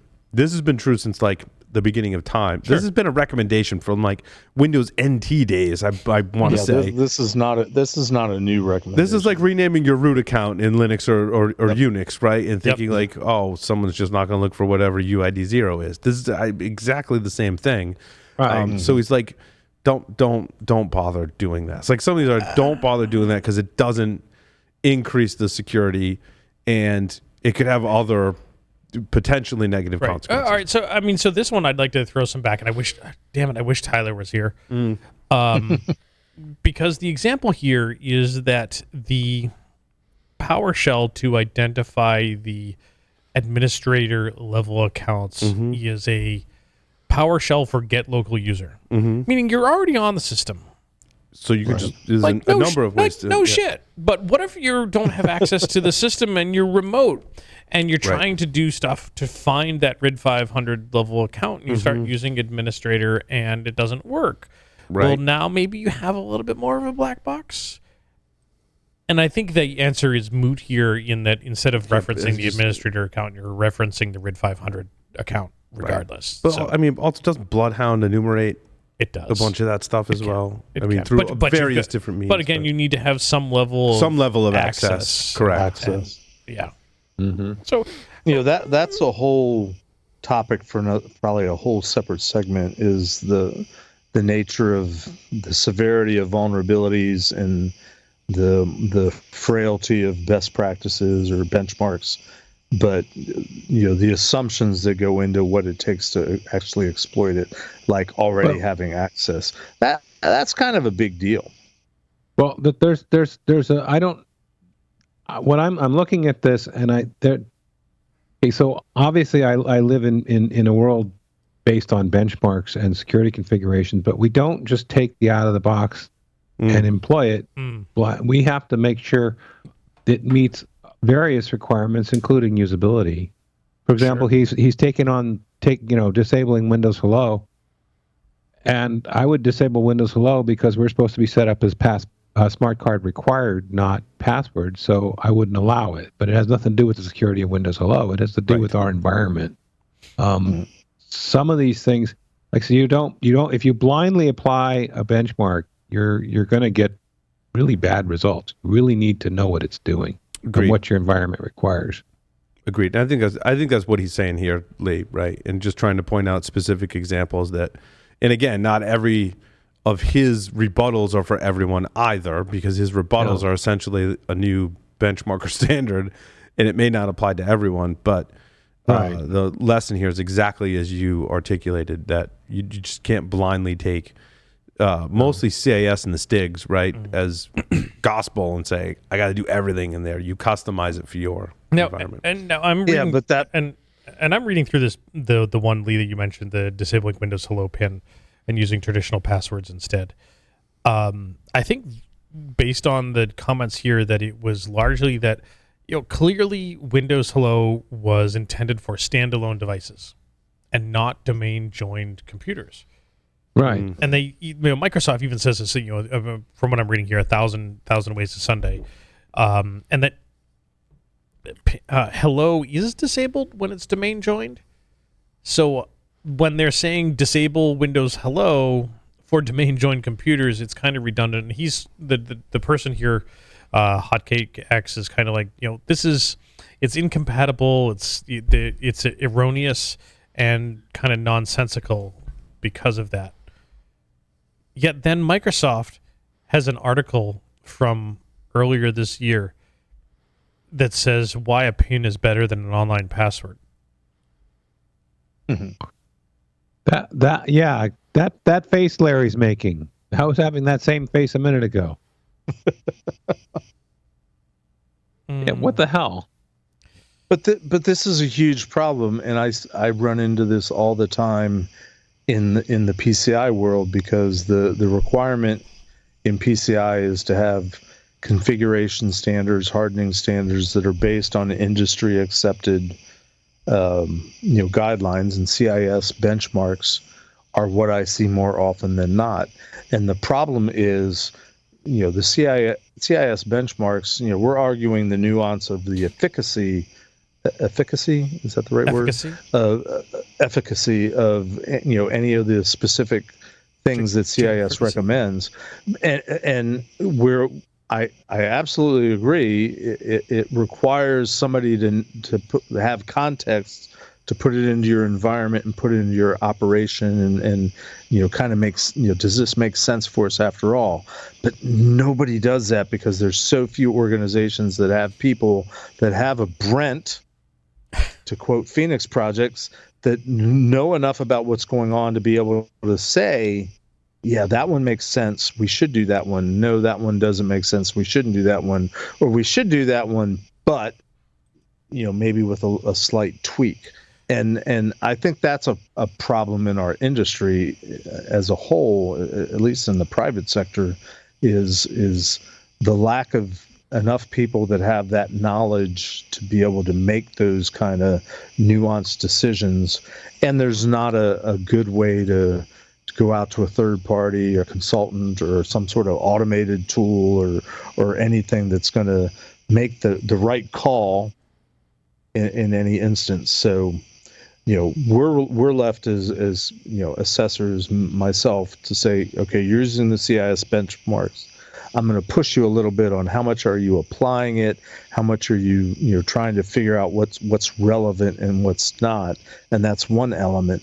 But the element of, does it really do anything for us? Does it really make sense to do it? I don't think there's a whole lot of people in a lot of organizations that have that institutional knowledge or awareness or understanding to be able to make those calls. What do we do with that?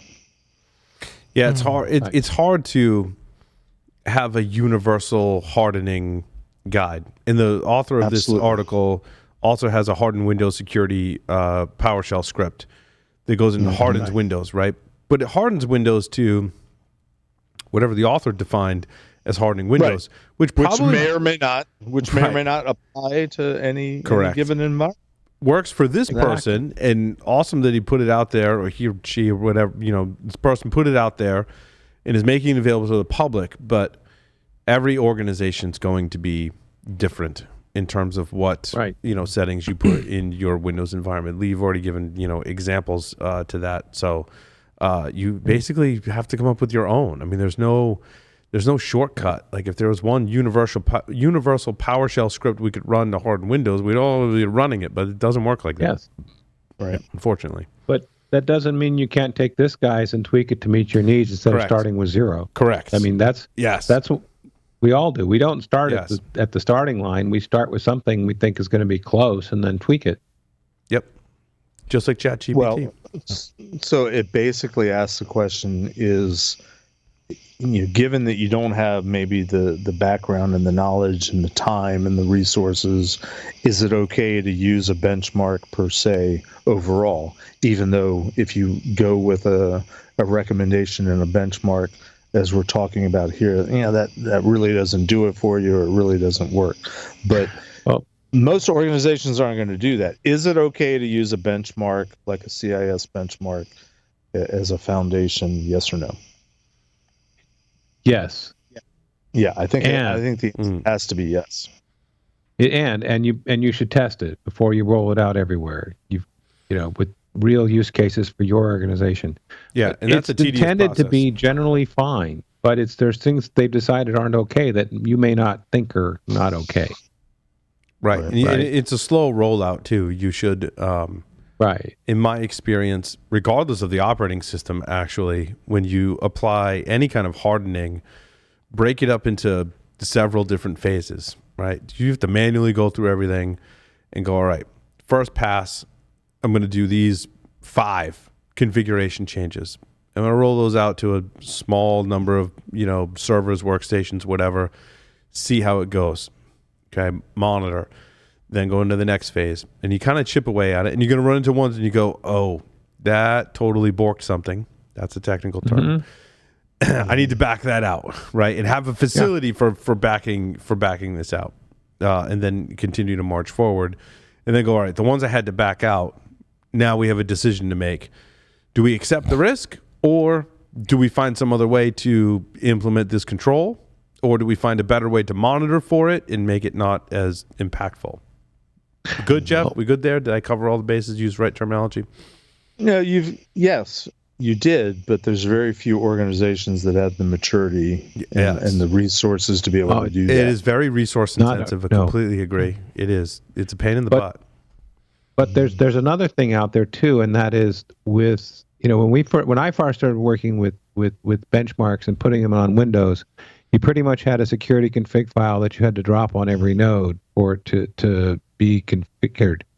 Now you can create group policy objects and implement them, and you can deal with inheritance to control it. Point is, you're not touching every node. Once you've got the config where you want it, you can set the GPOs and get it out there.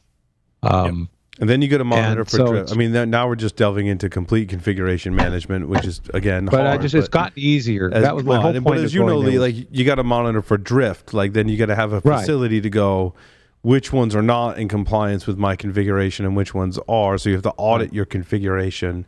I did a lot of that type of work at Tenable. Not the actual, like, implementing it as a blue teamer, but what are we looking for? What are we auditing? How are we auditing it from the security scanner side? Which a lot of all the major VMs do this, right? It's part of their functionality. It lets you audit all of your configuration and compare it to a standard. And how many people just throw away audit data?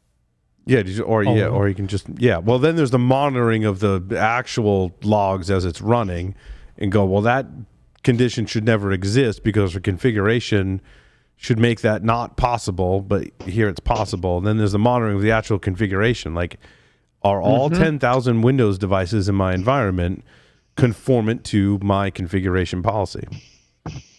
And it is table stakes, but Jeff's right, man. Like, there's a certain maturity level you got to reach before you get there. Yeah. Hey, Paul, I've got welcome to information assurance. Yep. I've got two stories I'd love to cover before we go.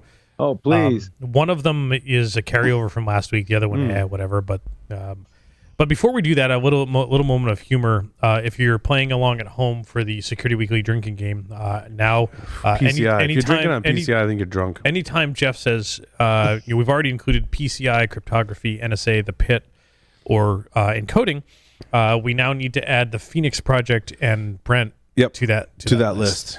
So. Just some updates in real time. So we're drinking on Phoenix Project and Brent. In addition to all of the others. But only when Jeff says them. Yes. So to keep you not sober. Well, I think we should have a drink penalty for anytime we have a story with a NAC device. I mean, come on, how many people are having vulnerabilities in their network storage devices? A NAS device. Yeah. That too.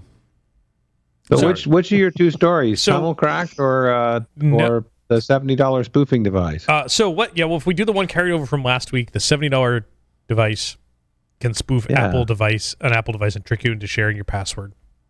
I actually encountered this behavior while at DEF CON in the LineCon areas. Like walking through, Bluetooth was not off on my phone, and all of a sudden I got messages. The one that was terrifying was like, hey, your device is trying to pair with an Apple TV. Please provide your password. I'm like, oh, hell no. I know where I am.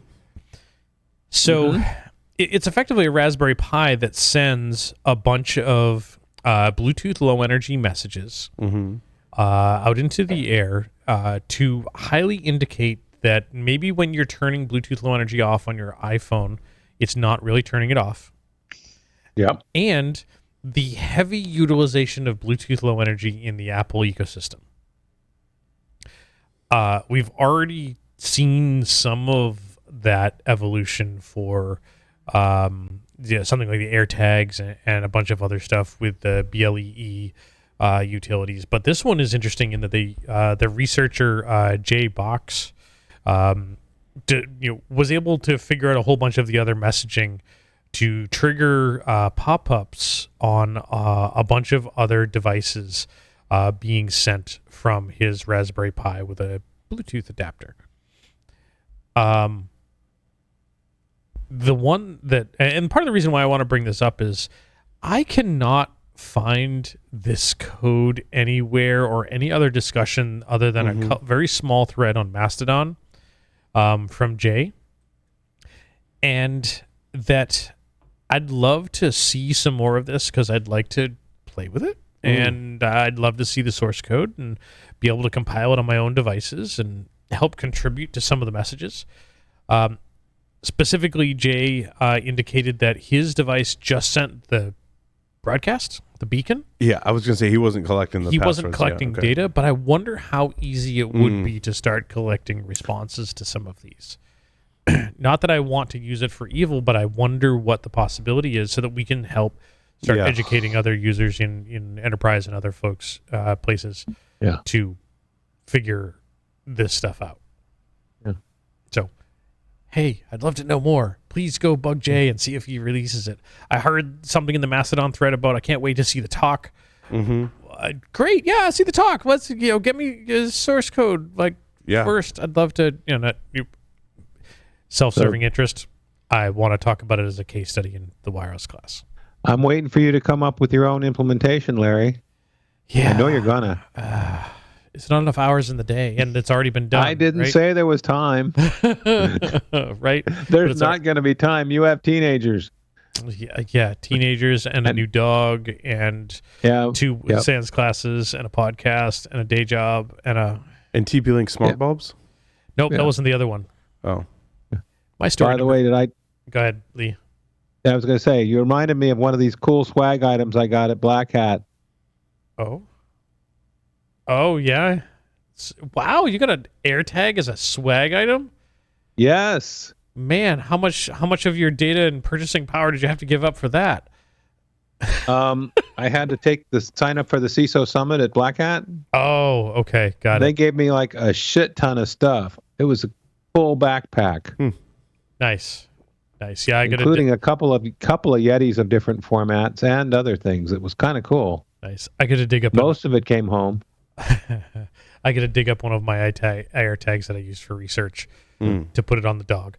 Yes. His reasons. Right? Yep. But no, the other story was my story number 5. Oh, yeah. Introducing Python in Excel. The best of both worlds for data analysis and visualization in Epic Hacks. I mean,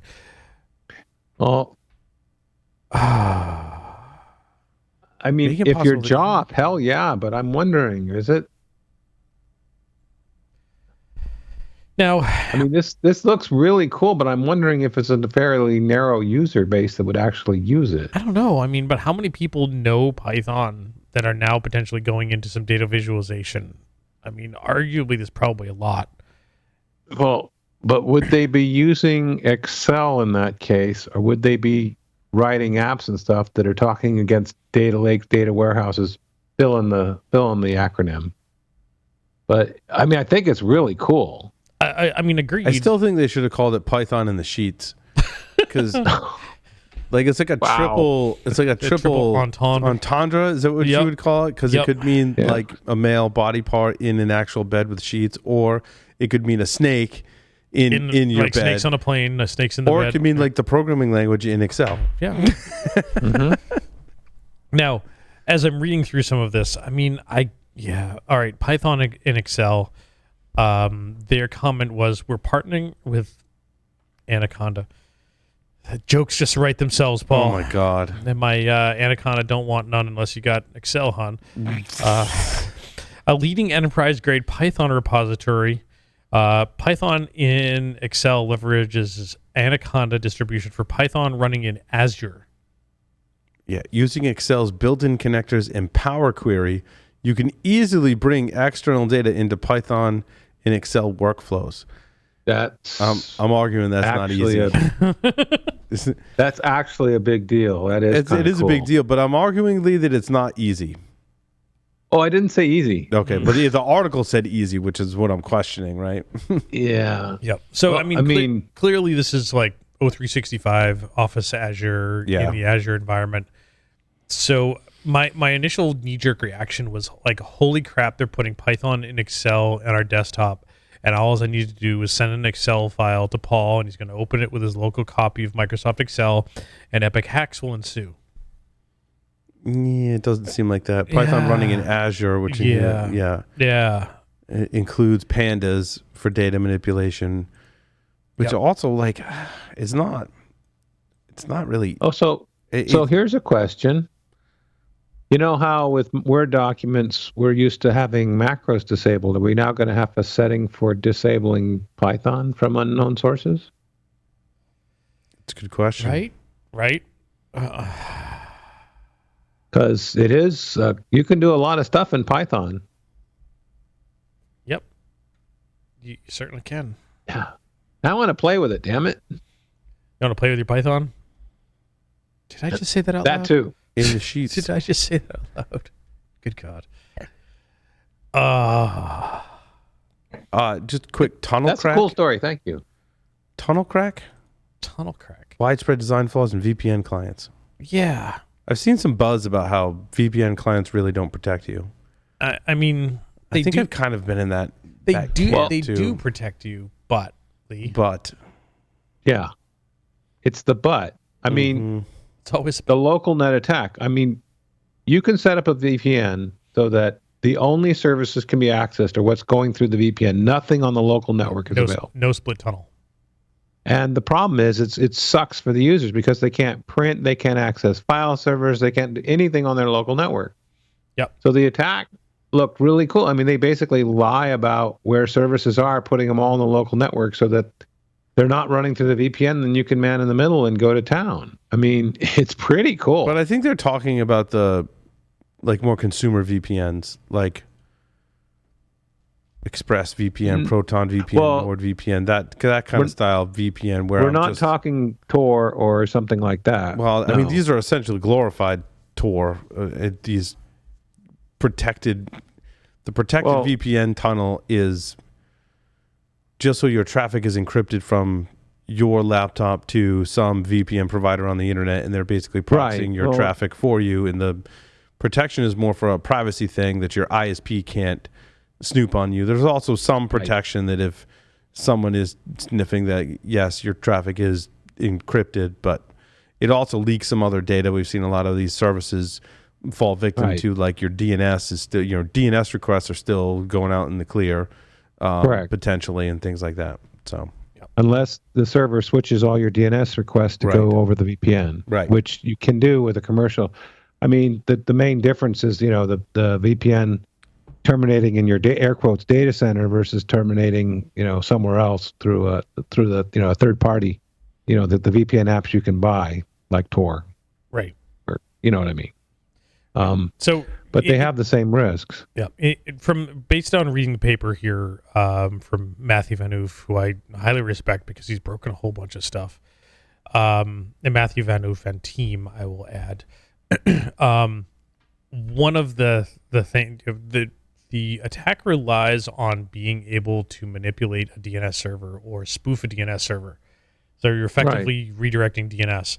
So, and that DNS server as part of the VPN client doesn't get reconfigured to be one inside the tunnel. Right.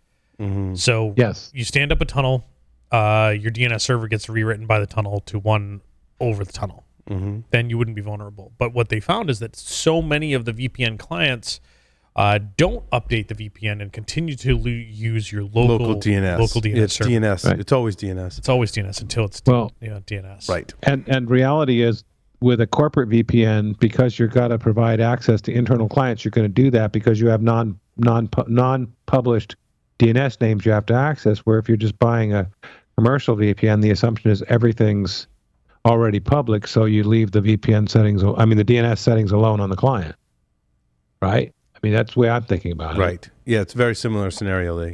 Yeah. It's all about DNS. From reading the article, DNS. Tunnel crack, it's all about the DNS. It's all DNS. And and part of the reason why I picked up on this is that, the traditional, since a couple of the other attacks that Matthew has introduced for Wi-Fi, you really, if you want secure Wi-Fi, you do all of the 802.11 security, and then you run a VPN on top of that, regardless of where that VPN terminates, whether it's your Wi-Fi segment in enterprise or it's outbound somewhere else.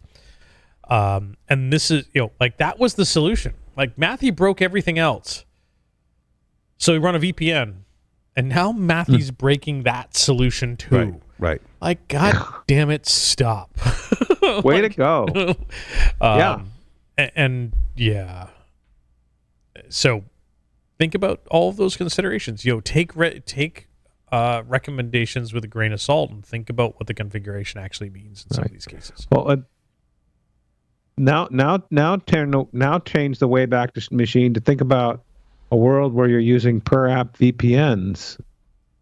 I mean, you could get I mean, you're no longer necessarily have the corporate DNS going on. Possibly, you're creating these little private tunnels which could potentially be spoofed. What's going on, one or the other? It's interesting. Yeah, I found some of the analysis pretty interesting. This is cool. In that, they tested, a ton of VPN clients across a bunch of different operating systems, and consistently, every VPN client that they tested on iOS was vulnerable. Every single one of them. And I wouldn't be surprised if that's because of the way that Apple, in their walled garden, restricts what apps can do to your network configuration. Right. Meaning that these apps wouldn't allow you to update DNS on the local device from that of local server to be one over the VPN's connection. I don't know for fact, but I suspect that this is going to be one of the times where Apple's walled garden comes back to bite you for some of these types of attacks. Yeah, that happens. It does. And I'm a fanboy. I'm like, Paul used to be the guy that anything that Steve Jobs would hold up, he'd buy two of. I don't even know what it is, but there's an Apple event. There's an Apple event, and I've got my credit card out, and I'm buying whatever he announces. I'm not that bad, but I appreciate some of that walled garden approach. And now I've left Apple entirely. Yep, you have. And you run Linux on the desktop, and you do Android. Android, and what's the other one? What's the exercise that you tell everybody about? Oh, CrossFit. Yeah, you do CrossFit and run Ubuntu on your desktop, and you got to tell everybody about it. Yeah. Yep. I love you, man. I want to tell everyone about my story number 19: audio codes, VoIP phones, insufficient firmware validation. What now? Wait, what now? Yeah. So the vulnerability is essentially the phones check when they download a new firmware or firmware update, they just check a checksum. Not any kind of cryptographic validation, it's just a checksum. So the team figured out how to basically modify the firmware but still have a valid checksum. So that is interesting, and all the research is in there. Which story is this? My story number 19. Okay. So this is basically a hash collision attack. Sort of. I think there was portions of the checksum, the way it was calculated, omitted portions of the firmware in the calculation for the checksum. So that's where you could change things and still end up with a valid checksum. I believe that was kind of the premise of the research. But, you're basically manipulating so the checksum is still the same, and then you're just having a lot of fun. Correct. So you could. I guess I shouldn't make like that's trivial. That's actually kind of hard, but it's kind of cool. The neat part is all the information on how these VoIP phones communicate with the server and figure out if they need updates. And it got into Zoom's zero-touch provisioning feature, which is like how all these phones provision. They talk back to a web server and the whole architecture behind all of these VoIP phones. And it wasn't so much in the story, it was in the resources. So this was a presentation at Black Hat this year, 2023. And in the article I linked to, you got to go to reference number 5. Reference number 5 is SYSS blog. Yes, yeah. So this is the whole technical details. This is the one you want to read. I meant to swap the link out. Yeah, because the advisory is light on the details about. And in the advisory I linked to, reference number 5 is the full explanation of because I was like, what is this protocol? What does it do?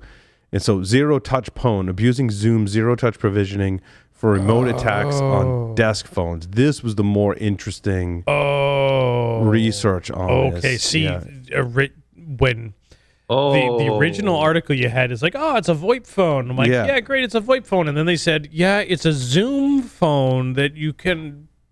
Well, it's a phone that supports Zoom's ZTP. Zero-touch provisioning, which I would assume also uses Zoom's communication network to enable your VoIP phone. Yep.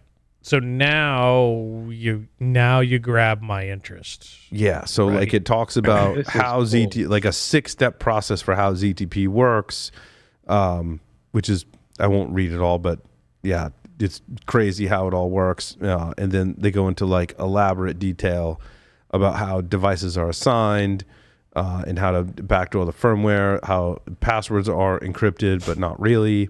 So all the nitty gritty details are in there. So it's pretty cool. Yeah. Zoom. So Zoom and audio codes provisioning concept, as well as in certified hardware. So combine all the vulnerabilities can be used to remotely take over arbitrary devices. So they demonstrated the combination of advanced cloud-based communications like Zoom along with traditional technologies like VoIP devices can be a desirable target for attackers. So they put an eavesdropping device on the phone. So the way they were backdooring the firmware was with an eavesdropping device, and they showed how all of that worked. Yeah. I mean, all this has been fixed and stuff like that, but it involved Zoom phone system management updates in addition to updates to audio codes, which I'm hoping they put better firmware validation on there than just. I'm wondering how much of this technique could work with getting in line with a diskless boot. How much could you do because the server tells it so much of what it needs to know when it's booting. Right. If you could just like intercept Pixie. That with your stuff. Oof. Yeah, similar to Pixie, you can tell it to boot insecurely. Like you can tell it to boot over HTTP or something like that, right? Yeah. That was the more interesting. For me, it wasn't even so much the firmware part of it, which is like, like you can fool the checksum, and they talked about that. The interesting information was like all the details on Zoom's zero-touch provisioning and how it works. I was like, that's pretty cool. Yeah, I didn't even know you could get like Zoom phones, or I guess it's a phone, but it supports Zoom's communication protocol, which also includes this provisioning protocol, which, like, if I was going to have a VoIP phone, I mean, VoIP is one thing, but like Zoom's communication protocols are really good, as we know. Like audio and video over Zoom is pretty amazing. So to just tie that into someone's desk phone, and people will be like, well, why do you need I remember working, I think it was for Tenable back in the day, and even previous jobs before that.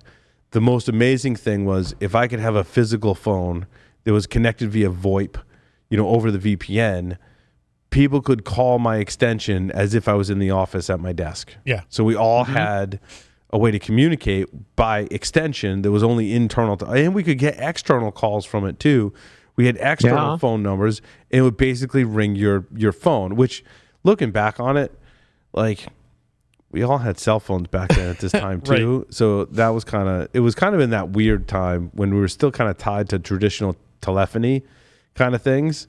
But like, it was kind of silly when I look back on it, because we very quickly transitioned to like everyone just has a cell phone and that's the number. Like my business cards, my business cards for the last 10 years have had my personal cell phone on it. Right, but like, even when did I work? I left Tenable in what, 2015? So sometime between 07 and 15, like I had a phone and I had an extension, and on my business card was Tenable's number with my extension, and it was a voice. That was still a thing.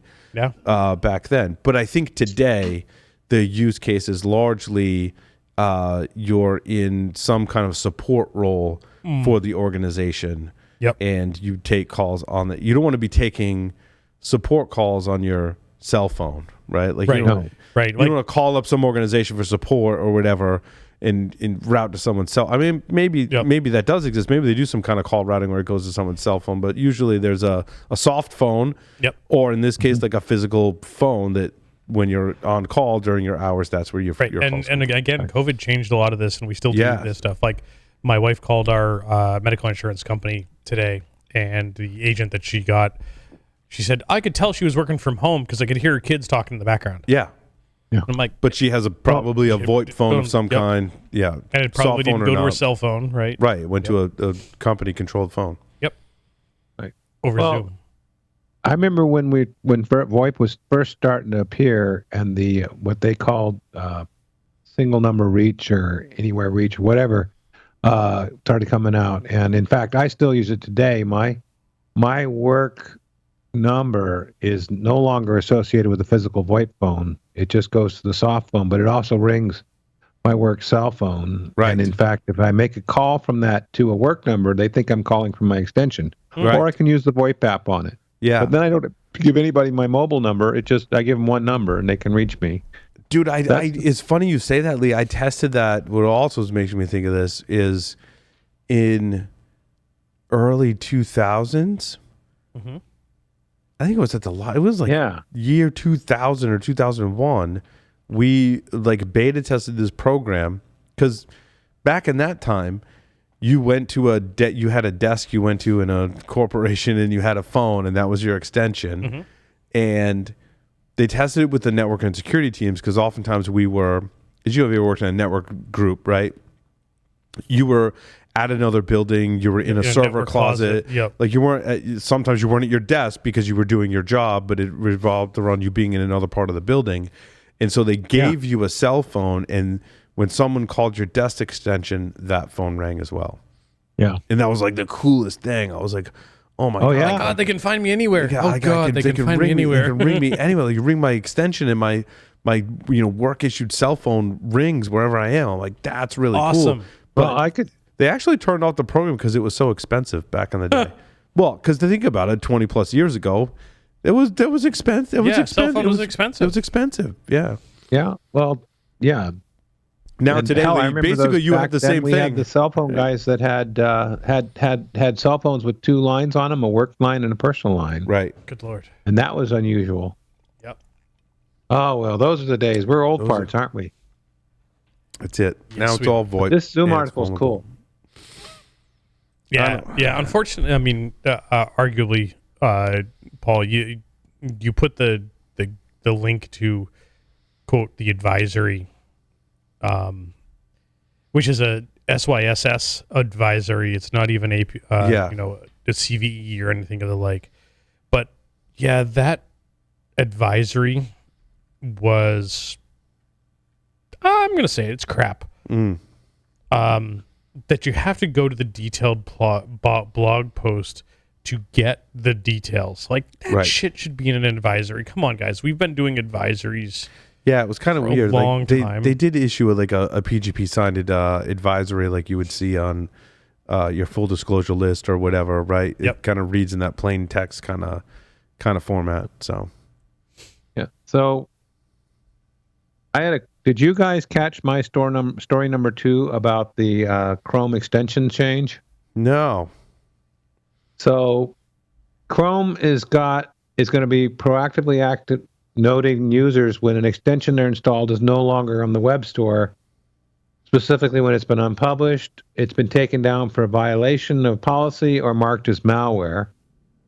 And a lot of people thought that was already there, but it wasn't. Yeah, I'm kind of shocked it wasn't already there, Lee. I think you say that. So it's in certain versions of 1.16. It's there. You can see it under the settings, but it's going to be under the settings privacy, and it'll tell you. It'll have a little alert. This blah blah blah plugin is now no longer cool. I just thought that was really neat, and I think it's going to be out in September if my memory serves. I was just trying to keep this short, but I thought definitely if it's not on by default, I'm freaking turning this on. Yeah, for sure. I mean, I've greatly pared back I never was a big fan of a lot of extensions in add-ons and browsers, right? And I'm very selective, and I've really pared it back and added some that really just provide a security. So like I run uBlock Origin now on all my browser instances in Chrome, in addition to like another ad blocker kind of thing, because there's just like so much shenanigans, dangerous shenanigans on the web. And I noticed that when I was reading all my feeds for the show, that, and I think I mentioned this last week too, like legitimate websites where, I mean, we used to call it drive-by downloads, right? It was like it was all the rage. That stuff still happens absolutely today. And I use extensions to do that, to prevent that shit. Like you, I minimize the extensions, uBlock being one of the ones I happen to like. But I'm not out there keeping an eye on if suddenly uBlock goes sideways for whatever reason. No picking on them. I wouldn't know unless I had something like this that says, "Hey, this has been pulled." Right. And this is kind of like the Play Store added. Remember before they had the it wasn't Play Store, but early on in the Android, they didn't have the security where the Play Store would pull apps that had been banned or otherwise, basically these 3 conditions applied. Now the Play Store will do that for you. on your Android, which is kind of with some limitations. I think it's a good model. Yep. I also I like Postlight Reader as an extension. Mm-hmm. It takes a website that has all the crap, like all the ads, the and bar, and the ads, and the whole thing, and you click Postlight Reader, and all that stuff goes away, and it's basically you read the article like a PDF. That's a game changer. Oh, very game cool. changer for me. I mean, most of the ads go away, but all of the and it formats it in like a nice readable format. Because some articles I read, I'm just like, the formatting is just like wonky, and I'm like, I just want to read it as an article, and I click the thing and I can read it as an article. I don't know if it has any security benefit, to doing that, but it certainly gets rid of a whole bunch of crap, in my opinion, crap on the website. So, see, and I thought, of course I'm not remembering what it is. Like, I thought Chrome had one of those types of things built in. Like, it was like, is there a reader? There was a reader mode, and I don't see it right now, but that doesn't mean anything. Oh yeah, how did you do that in Chrome anyway? But I mean, I know because I know I can do it in Safari on my iPhone. There is a reader mode, yeah. Because you're right. if you have an article in Wired that you don't have the subscription for, and it pops up with that crap, and you do the reader mode. As soon as the website loads, you go into reader mode, and you get the whole thing until they fix that. But yeah, I'm not seeing like reader mode, however, in Chrome, maybe right? It's just me in Chrome anymore, but I know I was using that. So people are yelling at us in Discord right now, I'm sure. Yeah.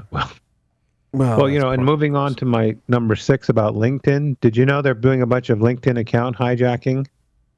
Because apparently most people haven't turned on two-factor on their LinkedIn accounts. Oh. But what they do is they take over somebody's account, they change the recovery email and the password, and then they can never do the account recovery because the recovery codes don't go to them anymore. Mm-hmm. And that can actually, and then they'll do like a ransomware, pay me X dollars to get your account back. I was going to say, what's the motivation for stealing someone's LinkedIn account? Yeah, well, that, and it's then ransom. Or permanently them. I mean, some folks, LinkedIn's really important to their persona. Yeah, totally. Yeah, I highly recommend an authenticator app, at least, as a second factor on all your stuff. Yeah, don't pick the SMS app option. Yeah, and that's the only option. And go back and remove it, too. And I've still got some cleanup to do in some of my accounts where, yes, I authenticate and then I use an authenticator app, but also there's like multiple methods for other factors, and you got to do some hygiene there. You got to have some multi-factor hygiene is the thing. Right. Oh, God. I was talking to I went to a talk on how to, really secure yourself. And this guy had a model where he had a root account, which was the only one that had his verification phone numbers, and they were all virtual. None of them were tied to physical SIMs. And then he had his personas underneath it. So he had his private persona, his public persona, and, other fake ones, and he would use them. He had a different use case for each one. Huh. But like when it came to account validation, those went only to that root set of numbers. Even though the other personas had phone numbers, they were never used for validation of any kind. Yeah. And by the way, it's very hard. Yeah. It's a lot of. It depends on how much work you want to put into it. Michael Bazzell does a great job of describing in his books and training classes and podcasts. Like he's a good friend of mine. He's a great guy. Has great advice. He's also very forthcoming with, like, this might not be for you. Like, he's like, here's what I do. Here's kind of what I recommend. He's like, but, this might not be, like, this is a lot of work. This is a lot of, extra steps. And he's like, it's all about what you're willing to put into it to have that security and privacy. And a lot of what he does is for privacy reasons. But he talks about, speaking of your example, Lee, he talks about creating, I forget which VoIP provider he's using, but he uses VoIP providers to create different phone. I think the last time he was on the show, he was talking about it. Yep. And it gets pretty complex. You need to set it all up and have certain numbers for different things, like the when you go do a purchase at a store and they're like, "What's your phone number?" Like he has phone numbers for that kind of thing. I've always wanted to get to that level, but Yeah, it's a lot of work and maintenance too. Work. Yeah. This guy, same thing, because he was securing himself, his wife, and his family. His wife had just gotten a show on the Food Network that featured her family and her restaurant. Oh, and he had just had a brush with a potential identity, not identity theft, but release of his information. But he was right in there where this part is really hard and it takes a lot of discipline. Yep. And so it was cool to have the frank feedback in there, because we've all thought of it, right? And we've always thought, we could do that. But this part's a pain in the ass. That part you don't always think through when you're sitting there pontificating. I mean, you could have different emails, phone numbers, and credit cards for everything, when it's all just of how much work you want to put into all of it. Yep. Yeah. He bought a car anonymously, as it were. Yeah. And he's got license plates that don't come back to his real persona. Yes, you can make purchases and register things like homes and vehicles under personas and LLCs and the whole thing too. Yeah, so it's all about how much you want to put into it. But it's hard once you've done it I'll say normal way to then backtrack to the more secure and private way. Right. That's a lot more work. But if you kind of pick a point in time, you can do all that stuff. It's going to be a lot more work to do it that way, but you can. Yeah. You know what? I got a crazy idea. We should have one of these guys on the show. Yeah, we should have Michael. We should have Michael back on the show to talk about that. Yeah, we haven't talked about like those. I call it crazy security and privacy kind of things, but it's not. It's not crazy. Tyler's got to be on that show too. Yes. Yeah. Well, okay. Yes, absolutely. I mean, so, I have. I talked to Tyler. I don't talk to Tyler as much as I used to when I worked with him. And when I'd talk to Tyler and he'd be saying, oh yeah, I'm doing this and this and this. And I'm like, God, it's got to be exhausting to be that paranoid. It's exhausting. Like, yep. Yeah. Yeah. Yeah. But we all need a Tyler in our life for perspective, because he thinks about things that we don't even consider. Well, yeah, because he sees the other side of it too. Right. Yep, totally. Which makes you more paranoid. It's this vicious cycle we're all in. Alrighty, what do you say we wrap things up? I think it's a good idea. Thank you everyone for listening and watching this edition of Paul Security Weekly. Larry, take us out. Over and out of here.